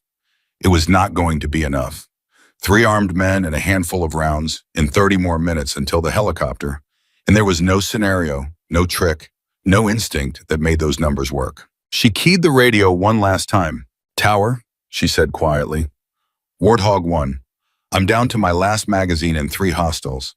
I'm going to make every round count, but I want to be honest with you about the math, Captain, because you've earned honest. A breath. It doesn't add up. There's more of them than I have bullets. So if this is the last transmission, I want you to know that it was worth it. Every second of it, 14 men are going home who weren't going home this morning, and that's a good trade. That's the best trade there is, and I would make it again 100 times out of 100. Her voice caught just slightly. Tell my sister what I told you. Tell her I heard him on the radio and I was the help. She'll understand. There was a long, terrible silence on the net, and then Brooks's voice came back, and it was a breaking, and he did not care who heard it. Warthog 1, you listen to me, he said. You do not get to say goodbye. Do you hear me? You do not get to quit. You have done the impossible 4 times already today, and you are going to do it a 5th time, because I did not watch you fly off my deck and save 14 men and land on a rock and hold off 7 armed hostiles just to lose you 30 minutes from the finish line. You fight Emily. You fight until that bird gets there. That's an order, Major. That is a direct order. And on the airstrip, crouched behind the landing gear of a ruined airplane, with her last magazine loaded and 3 armed men closing in, Emily Carter wiped the blood from her eyes, and she took a breath, and she made a decision. Copy, Tower, she said. I'll fight. And she came up over the landing gear, weapon raised, and put her sights on the first of the 3 men moving toward her through the brush. That was when she heard it. Another engine. From the north this time. From the open water on the far side of the island. Low and fast and getting louder. And it was not a boat, and it was not the enemy. And it was too soon, impossibly too soon for the search and rescue bird that was still supposed to be 30 minutes out. Emily froze. The three men froze. Everyone on that airstrip turned toward the sound. And over the northern ridge of the island, dropping down out of the gray sky in a storm of rotor wash, in fury came a helicopter, an American helicopter, and it was not 30 minutes out. It was here. It was now. And as it flared over the airstrip, Emily saw the number on its nose and her heart stopped. It was Okafor's bird. It was rescue lead. They had turned around. They had turned around. Emily could not understand it, could not make it fit, because the last thing she had heard on the net was Okafor telling Hayes no, telling him she could not risk 14 wounded men for one pilot. And she had been right. And Emily had told her she was right. And now here was rescue lead dropping out of the gray sky over the airstrip with its side door open and a door gunner leaning out behind a mounted weapon. The gun opened up. It walked a line of fire across the brush where the three remaining hostiles had frozen, and two of them went down before they could even turn to run, and the third threw himself flat and started crawling back toward the beach. And Emily came up from behind the landing gear and put 2 rounds into the sand ahead of him, and he stopped crawling and put his hands over his head. And then the helicopter was flaring, dropping, and the rotor wash tore across the airstrip and flattened the brush and blew the dust into a wall. And Emily staggered out from behind the wreck of her airplane weapon, still up blood on her face, and she stood there in the storm and could not quite believe what she was seeing. The bird touched down, and Michael Hayes came off it.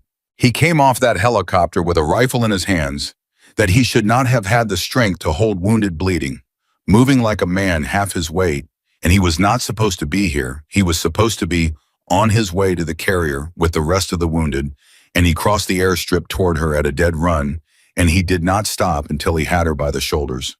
"You're alive," he said. "You're alive. God, you're alive." "Michael." Emily could barely get the word out. "Michael, what are you doing here? You were supposed to go home." Okafor said. Okafor changed her mind, Hayes said. Behind him, the rotor still turning, Grace Okafor leaned out of the cockpit and looked at the two of them, and her face was grim and tight and absolutely unrepentant. "I dropped the other 3 birds and the wounded with an escort 40 miles back," Okafor called out over the noise. "Handed them off to the second wave that launched off the carrier. The second we were clear of them, the second those wounded had a ride that wasn't us, I turned this bird around and I came back for you." She looked at Emily. "You held that beach so I could load Major. You took every gun on that island so my birds could land. There was never any version of this where I flew home and left you on a rock. I just had to get the wounded clear first. That's the only reason it took me this long." Emily stared at her. "You disobeyed the mission profile," she said. "I completed the mission profile," Okafor said. "The wounded are safe and moving. And then I did the other thing. The thing that wasn't in any brief, but was in every single one of us the second we watched you fly that beach." She jerked her head toward the open door. "Now get in my helicopter, Major, before I have to come down there and carry you, because I have had about enough of this island, and so has everybody else." Hayes still had her by the shoulders.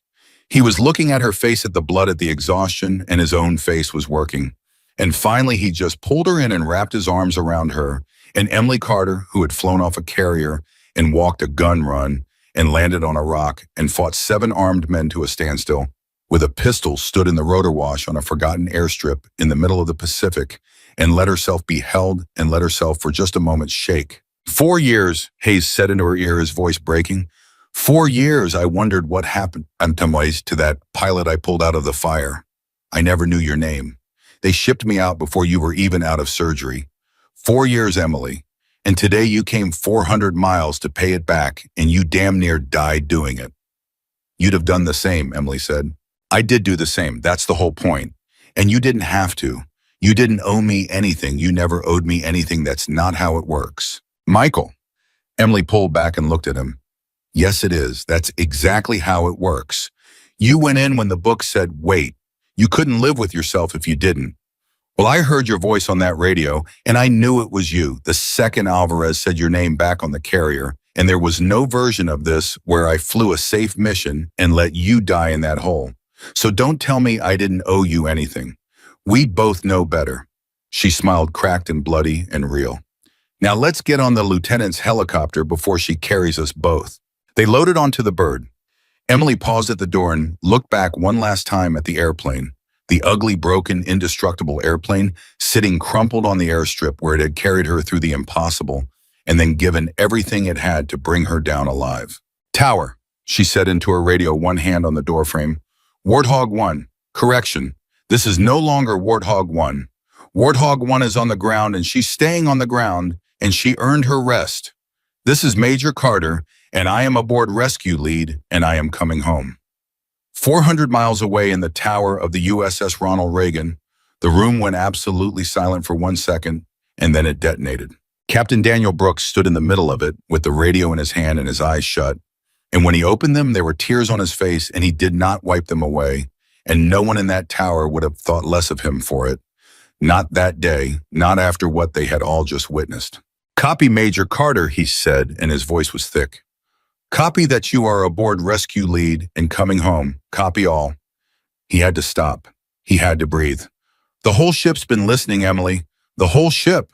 There is not a person on this carrier who hasn't been standing by a speaker for the last 2 hours. And I want you to know that when you fly over this deck, there are going to be 2,000 sailors standing on it, and every single one of them is going to be looking up.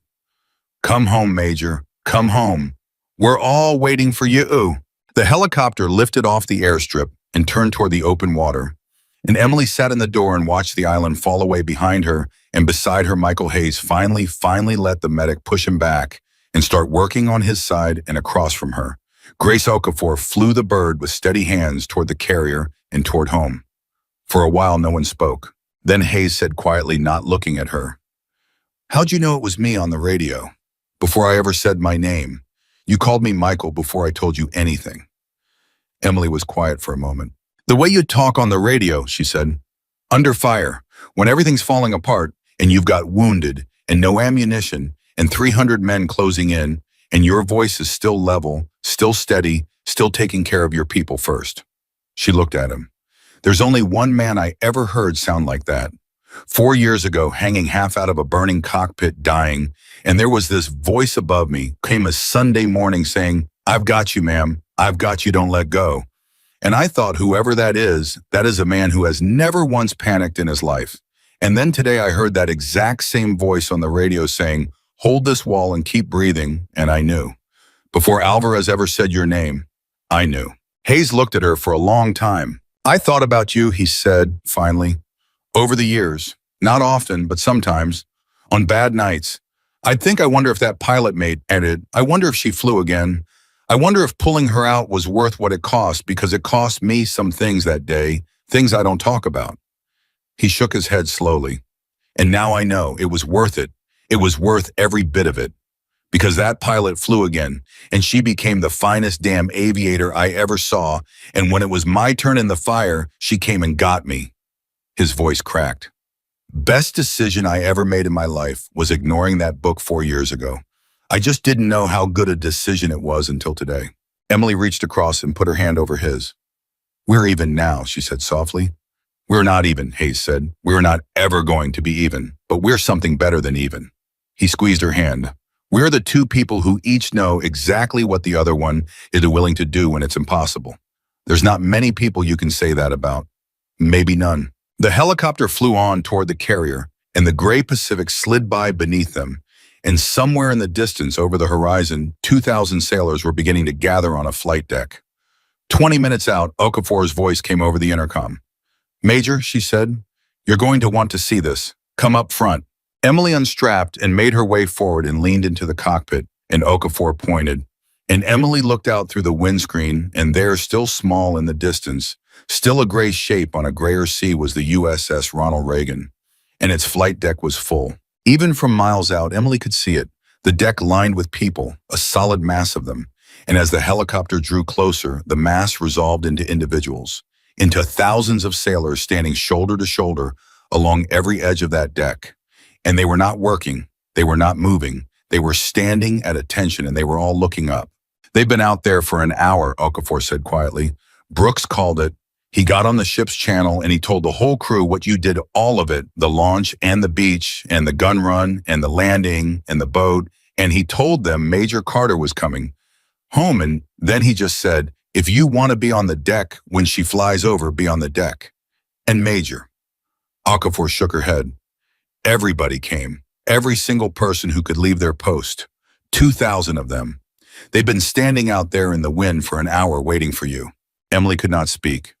She looked at the deck full of people, the deck she had launched from 4 hours ago, to laughter, to jokes about museums, to a captain who had thrown her mission folder onto the wet steel and shoved her back a step and told her that ugly piece of scrap would never fly from his ship.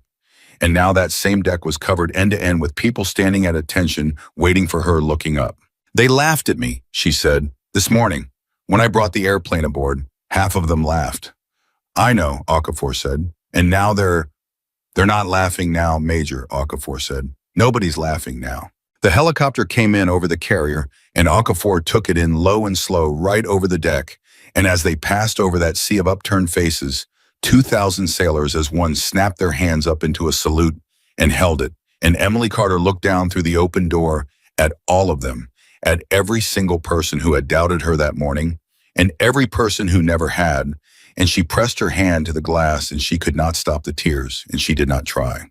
In the tower, Captain Daniel Brooks stood at the window and watched the helicopter pass over his deck, watched 2,000 of his sailors salute the pilot he had tried to send away, and he came to attention, himself alone in the tower, and he held his own salute, and he said quietly to no one, I was wrong. I was so wrong. And I have never in my life been so glad to be wrong about anything. The helicopter settled onto the deck, and the salute broke and the discipline broke, and 2,000 sailors surged forward. And it was chaos. It was joyful, roaring chaos. And Emily Carter stepped down out of that helicopter onto the deck of the USS Ronald Reagan and was immediately swallowed up in it, in the noise and the crowd and the hands reaching out to touch her shoulder, to grip her arm, to welcome her home. She found faces in the crowd she recognized. She found the young sailor who had made the museum joke that morning, and he was there right at the front, and he was not laughing. His face was wet, and he was clapping so hard his hands must have hurt. And when Emily's eyes found his, he came to attention and saluted her, the same salute he had given her on the deck that morning, but it meant something entirely different now. And Emily returned it, and then reached out and gripped his shoulder, and the young man's composure came apart completely. She found Jake Reynolds. The mechanic pushed through the crowd toward her with grease still on his forearms and tears streaming down his face, and he stopped in front of her, and for a second, neither of them knew what to say. And then Reynolds just blurted out, Did she fly okay, ma'am? The airplane. Did she fly okay? I've never worked on one before. I stripped her down myself. I checked everything twice. Did she? Jake, Emily said. She flew perfect, every second of it. That airplane did everything I asked, and then it did more, and it brought me down alive on a strip I couldn't even see, and it never once let me down. She reached out and gripped his shoulder. You built me an airplane that saved 14 men and then saved me. 2 hours ago, you'd never touched an A-10, and you built me the finest aircraft I ever flew. Don't you ever forget that. Reynolds broke down completely, and Emily pulled him into a hug, the mechanic and the pilot, and the crowd roared around them. And then the crowd parted. It parted the way a crowd parts for a certain kind of person, and through the gap came Captain Daniel Brooks, down from the tower, walking the length of the deck toward her, and the noise died down as he came. And by the time he reached her, there was a wide circle of silence in the middle of all that chaos, and 2,000 sailors watching, and the captain and the pilot standing face to face on the deck where it had all begun. For a long moment, Brooks did not say anything. He looked at her, at the blood dried on her flight suit, at the exhaustion in her face, at the woman he had tried to throw off his ship that morning. And then he said in a voice loud enough for every sailor on that deck to hear, because he wanted them all to hear it, because he needed them all to hear it. This morning on this deck in front of 200 of you, I threw this officer's mission folder onto the ground. I put my finger in her chest and I shoved her, and I told her that her aircraft was a piece of scrap and that it would never fly from my ship. His jaw tightened. I was wrong. I was more wrong than I have ever been about anything in 30 years of naval service. And I am not too proud to stand on this deck in front of all of you and say it out loud. I was wrong. He turned and faced her fully. Major Carter, he said, I judged your aircraft. I looked at that airplane and I decided it didn't belong on my ship. But the truth is, I wasn't really judging the aircraft at all. I was judging the person flying it. I took one look at you and I decided I knew what you could and couldn't do, and I was wrong about every single bit of it. His voice thickened. You flew an airplane off my deck that airplanes cannot fly off of. You crossed 400 miles of ocean on fumes. You walked a gun run 50 meters from friendly troops, and you didn't scratch a single one of them. You took every bullet on that island so 14 men could run to safety. You landed a broken aircraft on a strip you couldn't see. And then you held off 7 armed men with a pistol until help arrived. He shook his head slowly. In 30 years, I have never seen anything like it, and I never will again. He straightened, and he came to attention, and Captain Daniel Brooks saluted Major Emily Carter, and the entire flight deck, 2,000 sailors, came to attention and saluted with him. Emily returned the salute. And then Brooks dropped his hand and stepped forward and lowered his voice so that only she could hear it, and he said, I owe you an apology, Major, and I owe you something more than that. Because this morning I almost cost 14 men their lives with my pride. I almost said no. If Reynolds hadn't walked into my command center with his math, if you hadn't stood there and told me it was already on my conscience, I would have said no, and those men would be dead, and I would have spent the rest of my life not knowing it, thinking I'd made the safe and responsible call. His voice broke. You didn't just save those men, Emily. You saved me from the man I almost became this morning. And I will not forget that. Not ever. Emily looked at him. You said yes, she said. That's the only part that matters. You could have stayed the man who threw my folder on the deck. A lot of men would have. You didn't. When it counted, you sat down at that table and you said, show me the plan. She held his eyes. That took more courage than anything I did today, Captain. It's easy to be brave in an airplane. It's hard to be brave when being brave means admitting you were wrong in front of your whole ship. You did the harder thing. Brooks looked at her for a long moment, and then he nodded once, and something passed between the two of them, some understanding that would last the rest of both their lives. And then from the edge of the crowd, a voice called out, rough and strained, but carrying.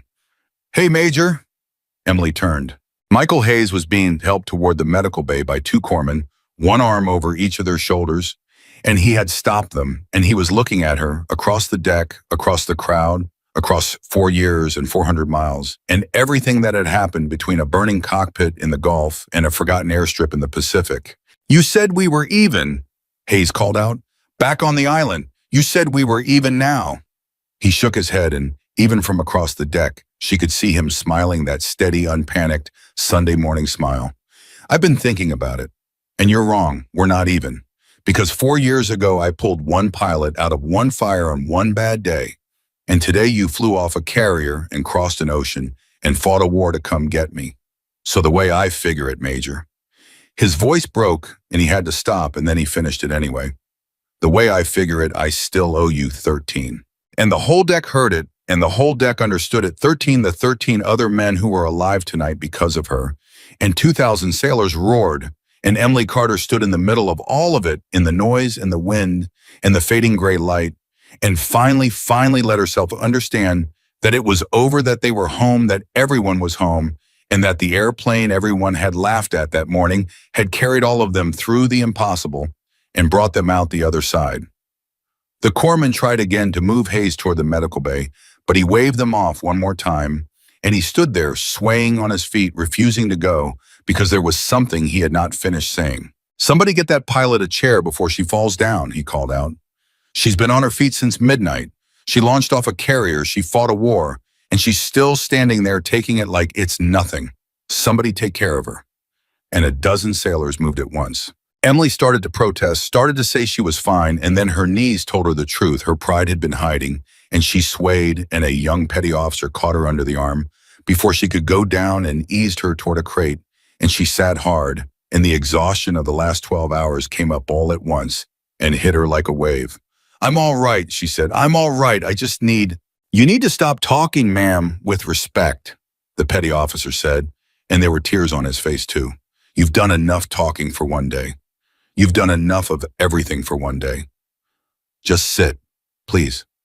Let us take care of you for a minute. Let us do that much. And Emily Carter, who had spent her whole career being the one who took care of everyone else, who had flown into every fire and taken every hit and carried every load, sat on a crate on the deck of the USS Ronald Reagan and let 2,000 strangers take care of her. And it was one of the hardest things she had ever done and one of the most necessary. Brooks crouched down in front of her. "Medical's going to look at you," he said. "That's not a request. You've got blood on you, and I want to know how much of it is yours." "Most of it isn't," Emily said. "That's not as comforting as you think it is, Major." A faint, tired smile crossed his face, and then it faded. "How bad is it?" "The truth." Emily considered lying and then didn't because she had never lied to a commander in her life, and she wasn't going to start with this one. "My hands are burned," she said. "Not bad. The fire on the beach run, some of it came back at me. My left side took some fragments when the fourth man got close. Nothing hit anything important. And I'm going to feel that carrier landing in my spine for a month." She looked at her hands, the gloves scorched, the fingers not quite steady. "But I'm here, Captain. I'm here, and I can talk and I can walk, and there are men on this ship who can't say that, so I'm not going to complain about a single bit of it." Brooks looked at her for a moment. "You know what the difference is," he said, "between a good pilot and a great one. I've been trying to figure it out for 30 years, and I think I finally understand it watching you today. A good pilot flies the airplane. A great pilot forgets there's an airplane at all. There's just the mission and the people and whatever it takes to close the distance between them." He shook his head. "You never once all day talked about yourself as separate from that aircraft. It was always we. We're taking hits. We're coming down. Even now you keep calling it Warthog 1 like it's a person." He paused. "That's the difference, isn't it? You didn't fly the airplane. You were the airplane." Emily was quiet for a long moment. "My whole life," she said. "People looked at me and looked at that aircraft and they saw two things that didn't belong. A woman who was too small, too soft, wasn't tough enough for frontline combat, and an airplane that was too old, too ugly, too slow, that everybody kept trying to retire." She looked up at him. "And what nobody ever understood is that we were the same thing, Captain. Both of us underestimated our whole lives. Both of us judged before anybody saw what we could do. That's why they gave me the Warthog, I think. Somewhere somebody figured out that the pilot everybody doubted and the airplane everybody doubted might just understand each other." A tired smile. "Turns out they were right." Brooks stood up slowly and he looked at her for a long moment, and then he did something that made the sailors nearby go quiet. He took off his own cap and he held it against his chest the way a man does at a funeral, or in a church, or in the presence of something he does not have words for. "Get her to medical," he said quietly, gently. "And when they're done with her, I want her rested and fed and left alone, and I don't want a single soul bothering her with paperwork or questions until she's had 12 hours of sleep. That comes from me. Anybody's got a problem with it, they can bring it to me directly." He put his cap back on. "Move." They lifted Emily gently and they walked her across the deck and toward the medical bay, and the crowd parted for her all the way. And as she passed, sailor after sailor came to attention, a rolling wave of salutes that followed her, the entire length of the deck. And Emily returned as many of them as she could until her arm was too tired to lift, and then she just nodded to each of them, to every face, and let them see in her eyes what she was too exhausted to say. Inside the medical bay, they found Michael Hayes already there on a bed, shirtless, a doctor working on the fragment wound in his side, and when they brought Emily in, he turned his head and watched them settle her onto the bed beside his. "Fancy meeting you here," he said. "Michael, you should be resting." "So should you." He winced as the doctor probed the wound. "But here we both are, two stubborn people who don't know how to lie still." He looked at her across the narrow gap between the beds. "You know what's funny? 4 years ago, last time you and I were in the same room, it was exactly like this.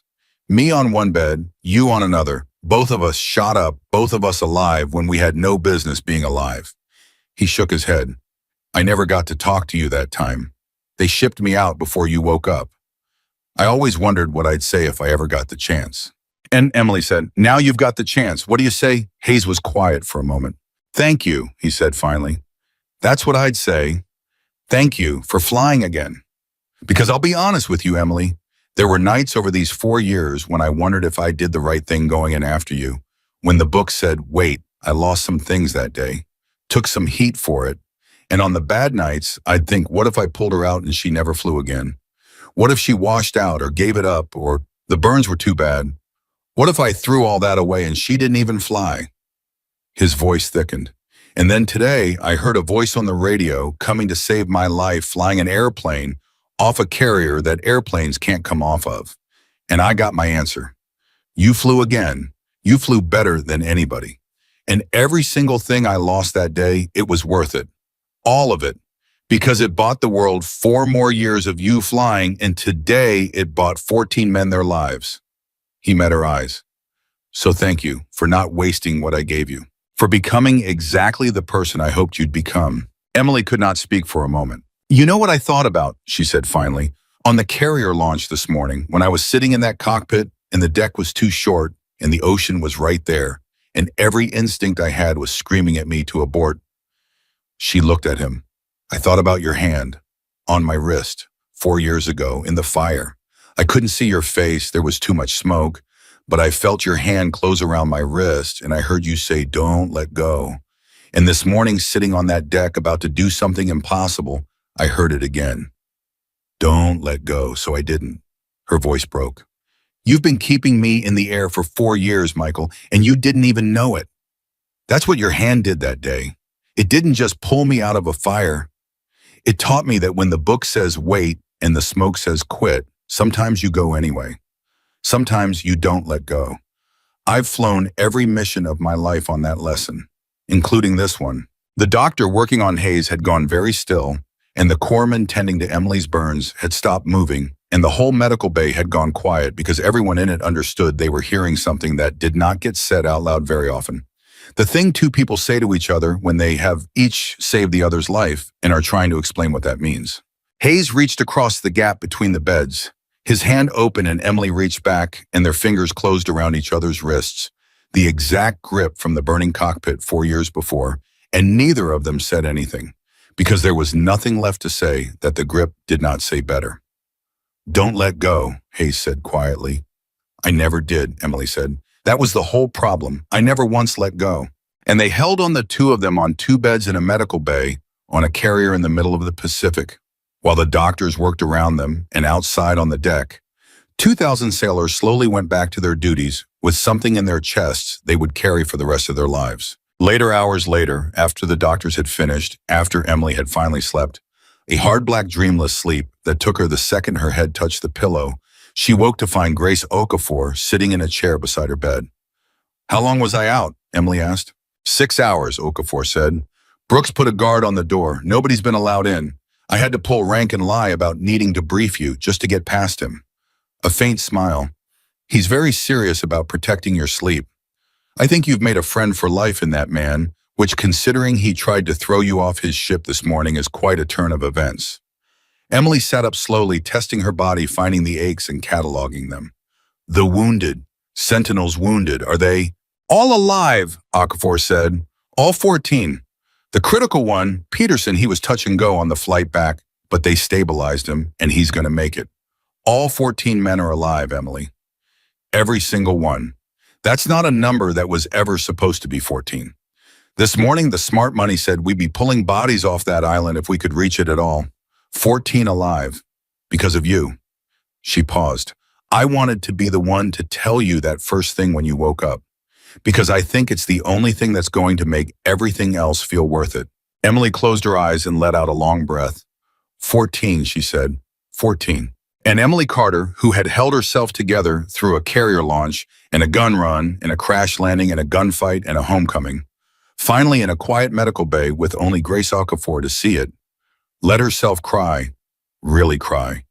The deep, exhausted crying of someone setting down a weight they have been carrying since midnight.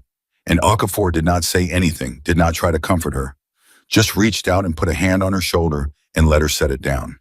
You turned your bird around, Emily said when she could talk again. You came back for me.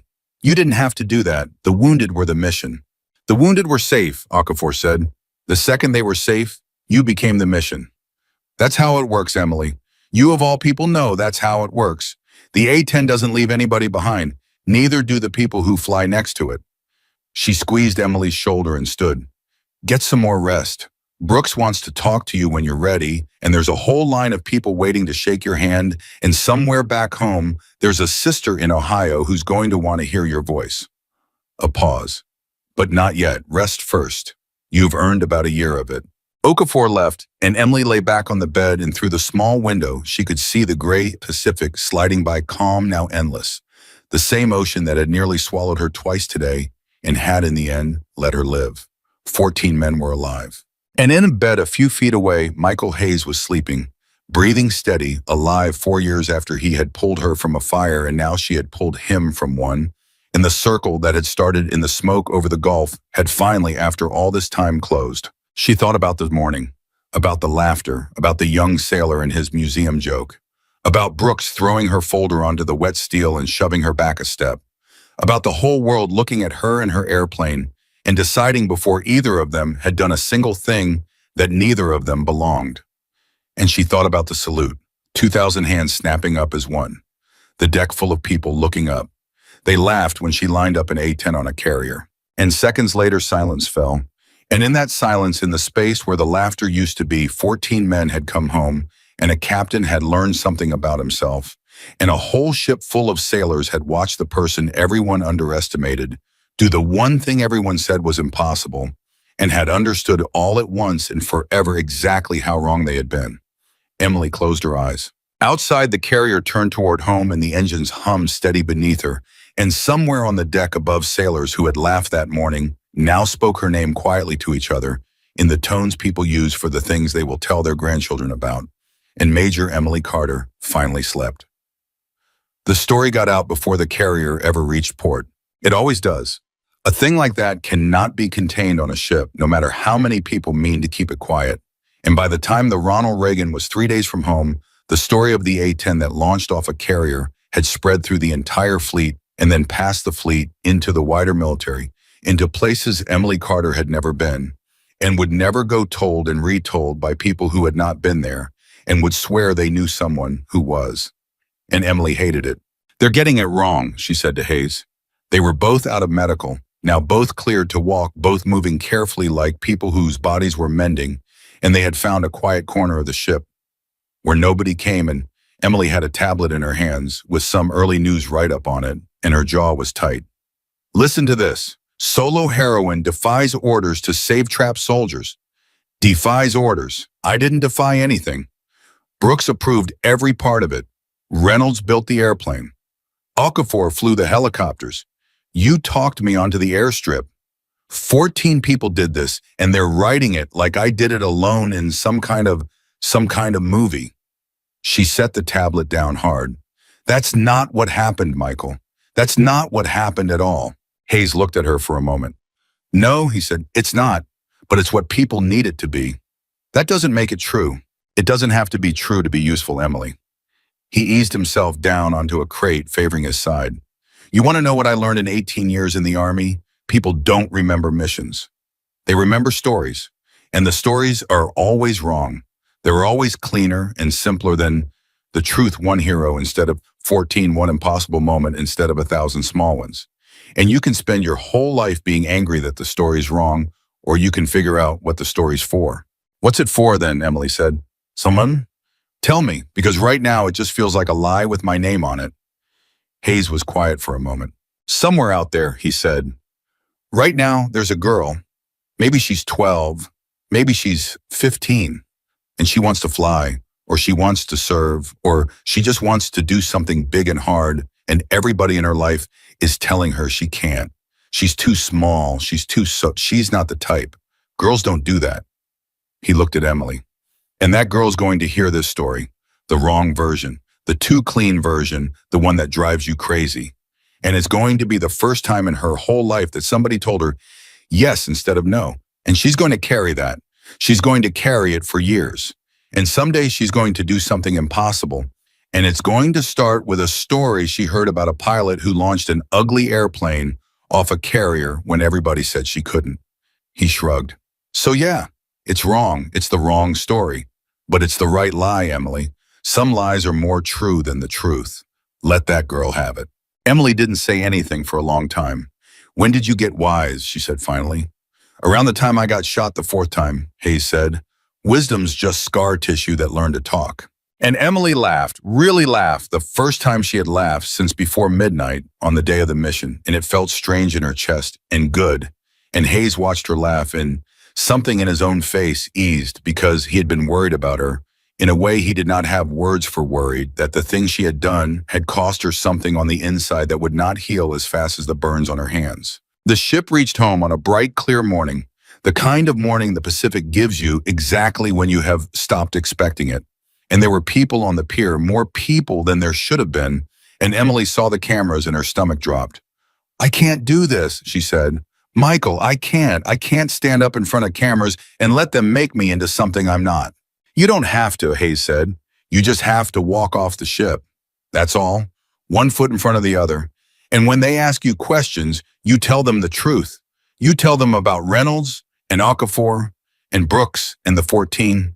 You put the story back the way it's supposed to be, one interview at a time." He put a hand on her shoulder. "You're not going to fix it all, but you can make it a little more true. That's the job now. It's a different kind of flying, but it's still flying." And Emily Carter walked off the ship. There was a ceremony, of course. There is always a ceremony. And weeks later, there was a bigger one in Washington with a medal. And Emily stood on a stage in her dress uniform with her burned hands finally healed, and let a general she had never met pin something to her chest and say words about valor and courage and the finest traditions of the service. And she stood at attention through all of it. And when it was her turn to speak, she stepped up to the microphone and looked out at the crowd and did exactly what Hayes had told her to do. She put the story back. "I want to talk about the people you don't know," she said, "because the version of this you've heard is about one pilot in one airplane, and that version is a lie, and I've decided I'm not going to let it stand." She found faces in the crowd, Reynolds in the audience in his dress uniform sitting up very straight, Okafor beside him, Brooks near the front watching her with an expression she could not quite read. There's a Navy mechanic named Jake Reynolds who had never touched an A-10 in his life, and who walked into a captain's command center where he had no business being, and who did the math that made an impossible launch possible. Without Jake Reynolds, I don't leave the deck. Without Jake Reynolds, 14 men die. Stand up, Jake. And Jake Reynolds, mortified, stood, and the crowd applauded, and the young mechanic's face went red to the roots of his hair. There's a helicopter pilot named Grace Okafor, Emily went on, who flew 4 birds into a beach covered in missiles, and who then, after she'd gotten 14 wounded men to safety, turned her aircraft around against every rule of good sense and came back for me when I was pinned down and out of ammunition on a rock in the middle of the ocean. I am standing here because Grace Okafor decided the rules of good sense didn't apply to leaving people behind. Stand up, Grace. Okafor stood and the applause grew. And there's a captain, Emily said, and her voice changed, went quieter, and the crowd leaned in. There's a captain who on the morning of this mission did not want me on his ship. He'll tell you so himself. He looked at me, and he looked at my aircraft, and he decided that neither of us belonged, and he said so in front of his crew, in words I'm not going to repeat because they're his to repeat if he chooses to. She found Brooks in the crowd and held his eyes. And then he did the hardest thing a commander can do. He changed his mind. He sat down at a table, and he listened to a mechanic's math and a pilot's plan, and he said yes, knowing that if he was wrong, it would be on his conscience for the rest of his life. It's easy to be brave in an airplane. I've said that before, and I'll say it again. It's a lot harder to be brave when being brave means admitting in front of everyone that you were wrong. Captain Daniel Brooks did the harder thing. And 14 men are alive because he did. Stand up, Captain. And Daniel Brooks stood, and for a moment the two of them looked at each other across the crowd, the captain who had thrown her folder onto the wet steel, and the pilot he had tried to send away, and Brooks came to attention, and he saluted her in front of the general and the cameras, and everyone and Emily returned it, and the room understood that it was watching something real. Something that mattered, and the applause that followed was not for the medal or the story, but for the truth of it. The whole complicated human truth that the clean version had left out. Emily leaned back into the microphone one last time. And there are 14 men, she said, who spent 18 hours in a hole on an island, holding a wall with almost no ammunition, wounded, surrounded waiting for help that everyone kept telling them wasn't coming. 14 men who did not give up, who held on. who kept each other alive long enough for the rest of us to reach them. When you tell this story, and I know you're going to tell it, I want you to remember that the heroism didn't start when I launched off that carrier. It started 18 hours earlier in that hole with 14 men who refused to die. Her voice caught. One of them is a sergeant named Michael Hayes. 4 years ago, he pulled me out of a burning cockpit when the book said wait. He carried me 200 meters under fire, and he never told a soul because that's the kind of man he is. And this year, it was my turn. That's the whole story right there. That's all it ever was. People taking turns, pulling each other out of the fire. That's not one hero. That's just what we do for each other. That's the whole thing. She stepped back. Thank you. And she walked off the stage and the crowd rose to its feet, all of them, and the sound of it followed her the way the salutes had followed her down the deck, a rolling wave that would not stop. And Emily Carter kept her eyes forward and her chin level and did not let them see what it cost her, because some things are yours to keep. Backstage, Hayes was waiting for her, leaning on a cane he pretended he didn't need. You put it back, he said. I put it back, Emily said, as much as I could. It won't stay put. The clean version's going to win in the end. It always does. I know, Emily said, but for one afternoon in one room, the truth got to stand up and take a bow. That's something. Maybe that's enough. The months went by the way months do. The story did win in the end, the clean version, the one that drove her crazy, the one about the solo heroine and the impossible flight. Emily made her peace with it slowly, the way Hayes had told her to, by remembering the girl who was 12 or 15 somewhere, hearing yes for the first time. She got letters. She got so many letters. From young women who wanted to fly, from old veterans who had flown the A-10 in wars she'd only read about, who wrote to say they'd spent their whole careers being told their airplane was obsolete, and who had wept when they heard what she'd done with it. From mothers, from daughters, from a 12-year-old girl in Nebraska who enclosed a drawing of an airplane that was recognizably, lovingly, unmistakably an A-10 with a stick figure in the cockpit, and the words, "This is me when I grow up," written across the top in careful block letters. Emily kept that one on her wall. She flew again, of course. They tried to keep her on the ground, tried to make her into a recruiter, a spokesperson, a face for posters, and she refused all of it politely and completely, and she went back to the cockpit, because that was where she belonged, and everyone knew it. She flew the A-10, the same ugly, honest, indestructible airplane. And every time she strapped into one, she thought about the one she'd left crumpled on a forgotten airstrip in the Pacific, the one that had carried her through the impossible and then given everything it had to bring her down alive.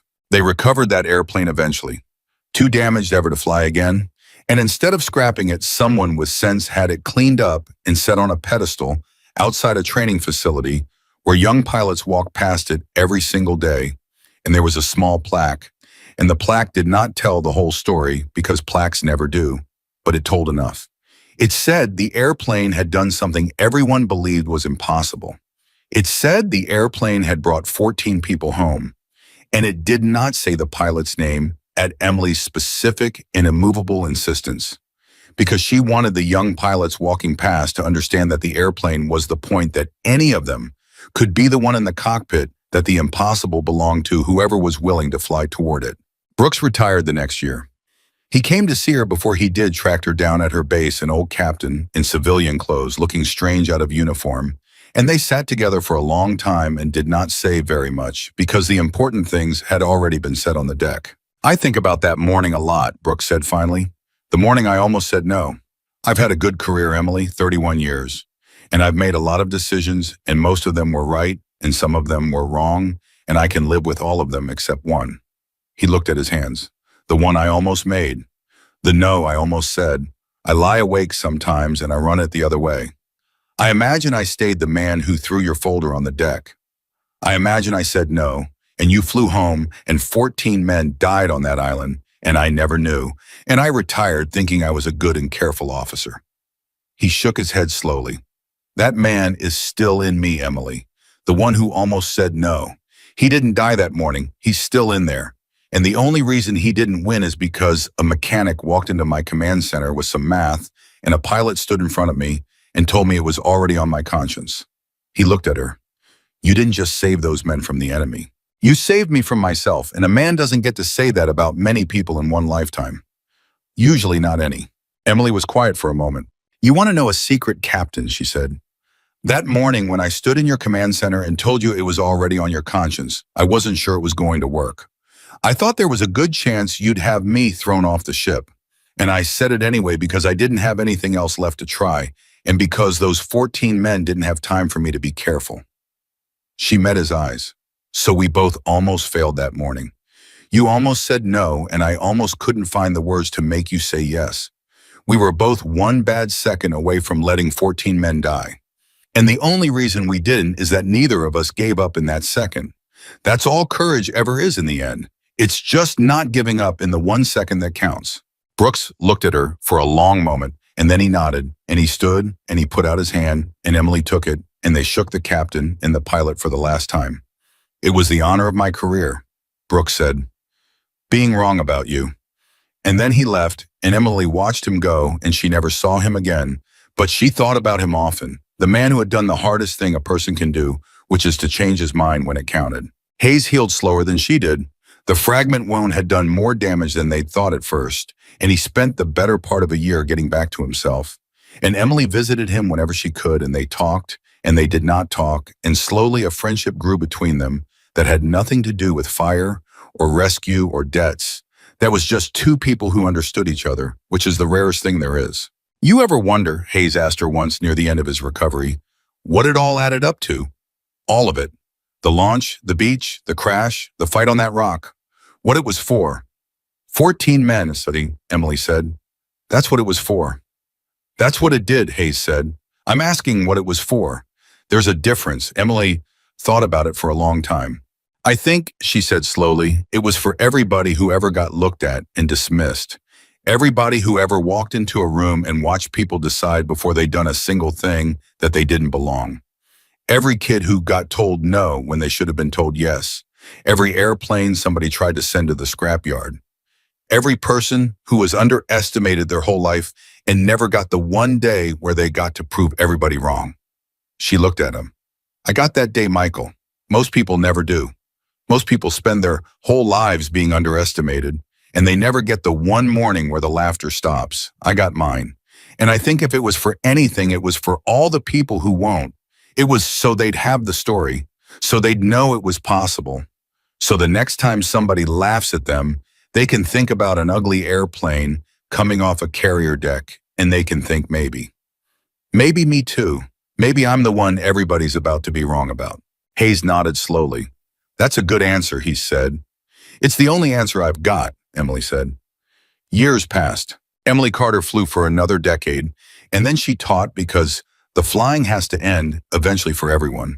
And when it ended for her, she poured everything she knew into the young pilots who came after. And some of them were women, and some of them were the kind of people others underestimated. And she watched their faces when they first strapped into the A-10, and she saw in them what she had been, and she never once told any of them to be careful. She told them the other thing instead. She told them what a sergeant had taught her in the smoke over the Gulf, and what she had carried through every impossible moment of her life, and what she wanted them to carry through theirs. Don't let go. When the book says wait, and the smoke says quit, and the whole world says you don't belong, don't let go. Fly toward the impossible thing. Trust the airplane, trust the numbers, trust the people beside you. And don't you ever, ever let go. And on the wall of her office, until the day she finally hung up her uniform for good, there was a child's drawing of an ugly airplane with a stick figure in the cockpit and 4 words written across the top in careful block letters. This is me when I grow up. And every young pilot who ever came to see her saw it, and every one of them understood without being told exactly what it meant. They laughed when she lined up an A-10 on a carrier, and seconds later silence fell. But the silence was never the end of the story. The silence was only the beginning.